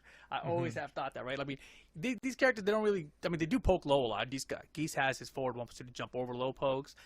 If you get him to start doing down for 2, then the back 3-2 is there for the launch punish, right? So just on paper, that's simple, those two things simply help the match out a lot, right? But I feel like by Joey picking Jack here, it's kind of like it's like mental warfare, forcing Joker's like, are you really not going to try to run this mirror match? I mean, you really going to switch to that better character? You know, like, like, where's your sense of character pride? You know, it's a good idea. No, I like this a lot too, because I do think in some interesting ways that, like, you saw Joe Crush did take the leads there sometimes. I think this is definitely possible to win, and it'd be a great way to get to sort of take the bracket reset as off a mirror, you know, especially from a mental angle, and then you go into the next game. Eventually, I assume Joey Fury wouldn't stick around for the run back, but we'll see. Oh man, interesting, very, very interesting. Yeah, I'm very curious now to see what character we get out of Joe Crush. I think he sticks with the Jack the whole way through tonight. Yeah, absolutely. I think he's has his heart set on the Jack he saw in T8 trailer, and he's ride or die until that happens. Yeah, the whole way through. But of course, like we're mentioning, big prize here, man. It's a big prize. And also, if you're down and you're coming from the loose side of the bracket, now's the time to switch characters, right? You don't want to go down 0-2 and then bring out the other character. It's going to be the Geese Howard. Yeah, okay. You're right. Game on. Game on. Let's see if he can get it done here. Yeah, you know, we were saying that with a prize this big on the line, a trip to Evo, all trip expenses paid for, hotel, food, lodging, the flight, everything. I don't blame you for wanting to go for the Geese here. Look at all those S pluses. And the Tekken goddamn. Everything's gold. Yeah, he's crazy. Throw countering and agility. He's got an agile Jack, dude. How are you going to stop him? Unreal. Aggressively agile with the Jack. Oh, he's going to play the intro. Of course. He ran the stage? Oh, what? My God. Actually magic. Bro. This could be destiny. This could be fate at work here. Yeah, if anyone could do it now. Counter it down for it. Doesn't get the combo, but doesn't matter. Get a little bit of damage. That's combo damage, basically. Yeah. Pushing back and forth here. Nice. Snipes out of the air with the jackhammer. Oh my God, the patience. Ooh, good block. Fully charged down back 2 there. Throw break's good. Huge. Right to the wall. Another break, but now there's perpendicular. Right to the corner, though. Yeah. Oh, he's trapped. Even his first round. Geese Howard. Taking the initial lead. Geese Howard looking like it's working out so far. Joey Fury has plenty of experience into Geese too. This could go either way. This match is definitely going to be a little bit harder than the Jack Mirror match, though. Oh yeah, absolutely. What's a power crush there? Joe just building a meter here. Oh, that's a wall break. Yeah, huge. Oh, he saves it. Not. Nice. Maybe one smaller stage here. Stick around for now. 2 bar though. 2. Oh my goodness. Tilt a backbreaker. Yep. Here we go. Round 3. 1 round apiece. 1+2. No break. 2 bars a meter now on the side of Father King 1. Yeah, you're gonna see it be spent here soon. Redirecting him towards the wall. Doesn't get it though. Doesn't even need the meter. Perfect. Uh-oh, we got a set. Oh, I do not want to see Geese walking into round 3, to round 4 with max meter. Here we go. Got it right now though, but this round, Joey Fury starting up a small lead. Tilt the roll backbreaker again. Yep. Huge. Planting some seeds. Oh, but gets the corner swapped on him. Get out Power the air. crush. Power crush. Give me this perfect right back at you. Final round, game 2. What an answer. All right, here we go. Final round. This really spells the fate if the Geese is going to work out or not. Oh my god, the Oh dashing. my goodness. And he's got full meter. Spend bar, yeah. Activate. Mix up time. Get out of here. Power crush. Good defense from Joe there. Great stuff here so far. Make the keep away here. Oh, catches the dashing right there as well. He put the full crouch mix up mind game into his own head. Like, I know what you do with this. Am I threatening it or not? But he read the wall again. Huge damage. Another bar meter still too to try to force a mix up with. Or to confirm for a combo and win. Oh, just using the fire. Jackhammer plant the seeds. Double rage. Debug blocked. Oh Got my him coming goodness. in. Joey Fury. He's out of here. He's out of here. He's flying away to Evo right now. He's booking his flight. Give him my hospitality package. 1 game away from winning the road to Evo. Wow. Absolutely fantastic match there. Joey Fury not shooken at all by the Geese swap. The Geese swap seemed to work at first, but as soon as Joey Fury adjusted, it was lights out. I mean, honestly, he kind of had it there. It just barely slipped away at the end. So now he's in a rough position, right? No matter what character he chooses, he's got to stick with it to win 3 games straight. Geese looked okay. Jack looked okay too. You know, I don't know. It's a hard choice. This is rough. I don't know what I would pick here. I feel like the Geese are just better from a pure number evaluation looking at the matchup. Dude, he should pick Fang Wei. Bring it full circle. I'm so down for that. That'd be the funniest reality possible. It would only be funny, though, if he wins with it, right? Oh, Like, if no, he picks it and loses, it's not funny. Yeah, true. Oh, man, let's see. All right, we'll have to see in just a moment. We get the players all in here in just a sec. But it's looking pretty good for Joey Fury for that road to Evo. All expenses paid. Would be fantastic for him to enjoy an amazing tournament entry to Evo without having to spend any of the money to fly all the way there. Yeah, you know, we've talked about the hotels covered, the flights covered. You get the spending cash. You get tickets to arena. You also get your ground transportation covered. I forgot to mention that earlier. So That's even crazy. like your Ubers from the airport to the hotel, man, people always forget about that part. It's covered. They took care of everything this time. They had it all thought out. Smart stuff. And it's back to the Jack. He's back. Let's do it. It's 3 time rounds of for Jack. the great Joe-off. Here we go. Joey Fury versus Joe Crush. Jack versus Jack. Wow, this is kind of perfect, isn't it? Twilight Conflict 2, really fantastic map here. Let's see how this sort of goes. Could go either way at the end of the day, but I think Joey Fury is looking pretty strong going into this. Love to see some adaptations by Joe Crush. Twilight Conflict number 2. Potentially final game of the tournament if Joey can close it out.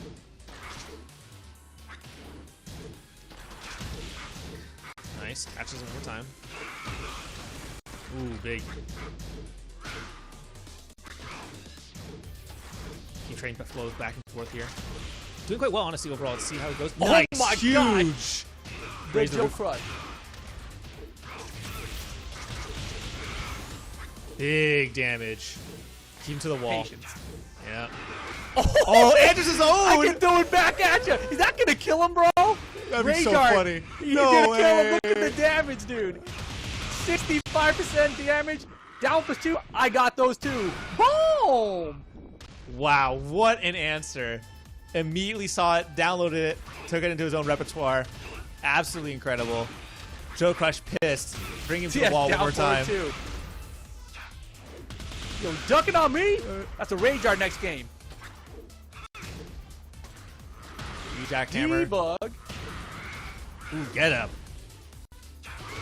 Oh! Alright, we're getting to that level of mind game now where we're starting to see the crazy stuff. Yeah, it's not even mind game. This is just the disrespect levels going up. Yeah, exactly. Fly away from me. Low. Keep checking him. Oh, he's trying to look for it. No. Damn! Oh, off the let's wall, go. Launcher. Absolutely crazy. Joe Crush chases him down. Nice steps right outside of range. Jackhammer answers with another zone. Jackhammer's going back and forth here. Oh, they're spacing each other out so perfectly. Great movement. Windmill. Damn, he swung at it. Wait, he was back there to the jackhammer again. It is tournament point for Joey Fury. The trip to Evo in his grasp. It's so close. It could go either way here. No, sir. Joe Crush in trouble. Find a way. Windmill punches. A little closer. Nice. Answers him immediately with a big boot. I got one of those. Flash duck. Joe Crush in big trouble. Full cross mix? No. And Joey dashes forward, casts him down for that might be enough. We're gonna end up right the to the wall balcony. here. Yeah, it's going right to the balcony. Here it is. It's Dunzo! Joey Fury, your road to Evo champion here at PlayStation Terms. Congratulations to Joey Fury. He's getting his Evo hospitality package, flight, hotel, arena tickets, ground transportation, and spending cash. Congratulations, Joey Fury. Wow. Not bad. Absolutely incredible match. And actually, we did end up getting the Jack and Mirror. And what an insane final match that was to go out on as well. Answering each other's own combos, answering each other's own moves. But at the end of the day, Joey Fury manages to take and goes to Evo this year. Absolutely fantastic. And also, congrats to Joe Crush. You know, obviously not the finish you wanted, but second place, $200. Not a bad showing either, dude. Congratulations. Divine Exorcist, Undefeatable King, third and fourth place, respectively. You guys all get $100. Everyone else, you also get cash, dude. Congrats to everyone who made top 8 here at the PlayStation Tournament's FGC Arcade Road to Evo. Let's take a look at the bracket just to see where everything shook down. Shake 2. Of course, we just saw Joey Fury versus Father King 1, a.k.a. Joe Crush, 3-0 grand finals there. But Joe Crush got there by defeating Divine Exorcist 4-3-0. And Divine Exorcist got there by beating Undefeatable King. And that was also a really fantastic match as well. Exactly. It's been a wild day, man. Shout out to everyone who made it this far into the tournament, of course. Not easy. There were obviously qualifiers before us to get into this top 8. That we had best of 5 the whole way through. But yeah, fantastic matches out here. Yeah, and if you guys want your chance to compete in these matches, go ahead and check out compete.playstation.com for your chance to participate in future PlayStation tournaments, including future Road to Evos and all the sorts. Go ahead and again check it out, compete.playstation.com. Exactly. Sign up and get involved. And also, if you guys want to get involved, check out the PlayStation Discord, right? Because you can join the PlayStation Tournament community Discord to find regular updates on eSport events, articles, videos, meet with other players, improve your game, etc. All you got to do is scan that QR code. You can also watch this broadcast live right there, right now. In fact, you might be there already watching this broadcast live right now. Yeah, and what a fantastic resource that is. And of course, guys, this has been the Road to Evo tournament. There's going to be some more as well for future games as well, so be sure to stay tuned to those because they're also all fantastic. We got Dragon Ball FighterZ, KOF, Melty Blood, Mortal Kombat. Of course, you just saw Tekken 7 and Guilty Gear Strive. Absolutely fantastic series for your chance to get to Evo. Exactly, man.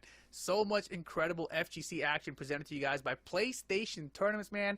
I was talking about it earlier, but it's unbelievable that we now have PlayStation Tournaments officially sending players to Evolution, you know, the grand showcase of fighting game for tournaments around the world. You know, it's just the spot to be. And even if you guys didn't win out here, obviously only Joey Fury is winning today from North America, but head on out there, man. Definitely check it out. It's definitely one of the tournaments. It's definitely the tournament to go to out of all of the tournaments, right? Like, you want one big giant FGC spectacle, it's Evolution. Make sure you guys check it out. Absolutely. There's every single game you can imagine under the sun, all sorts of great merchandise, all sorts of great events, and of course the matches are top quality. But Rip, I think that is it for us tonight. That is it, guys. Thank you guys all for watching. This has been PlayStation Tournaments FGC Arcade Road to Evo for Tekken 7 North America. I'm Rip. That's the Skilled Roy. We'll catch you guys next time. Have a good one. Peace.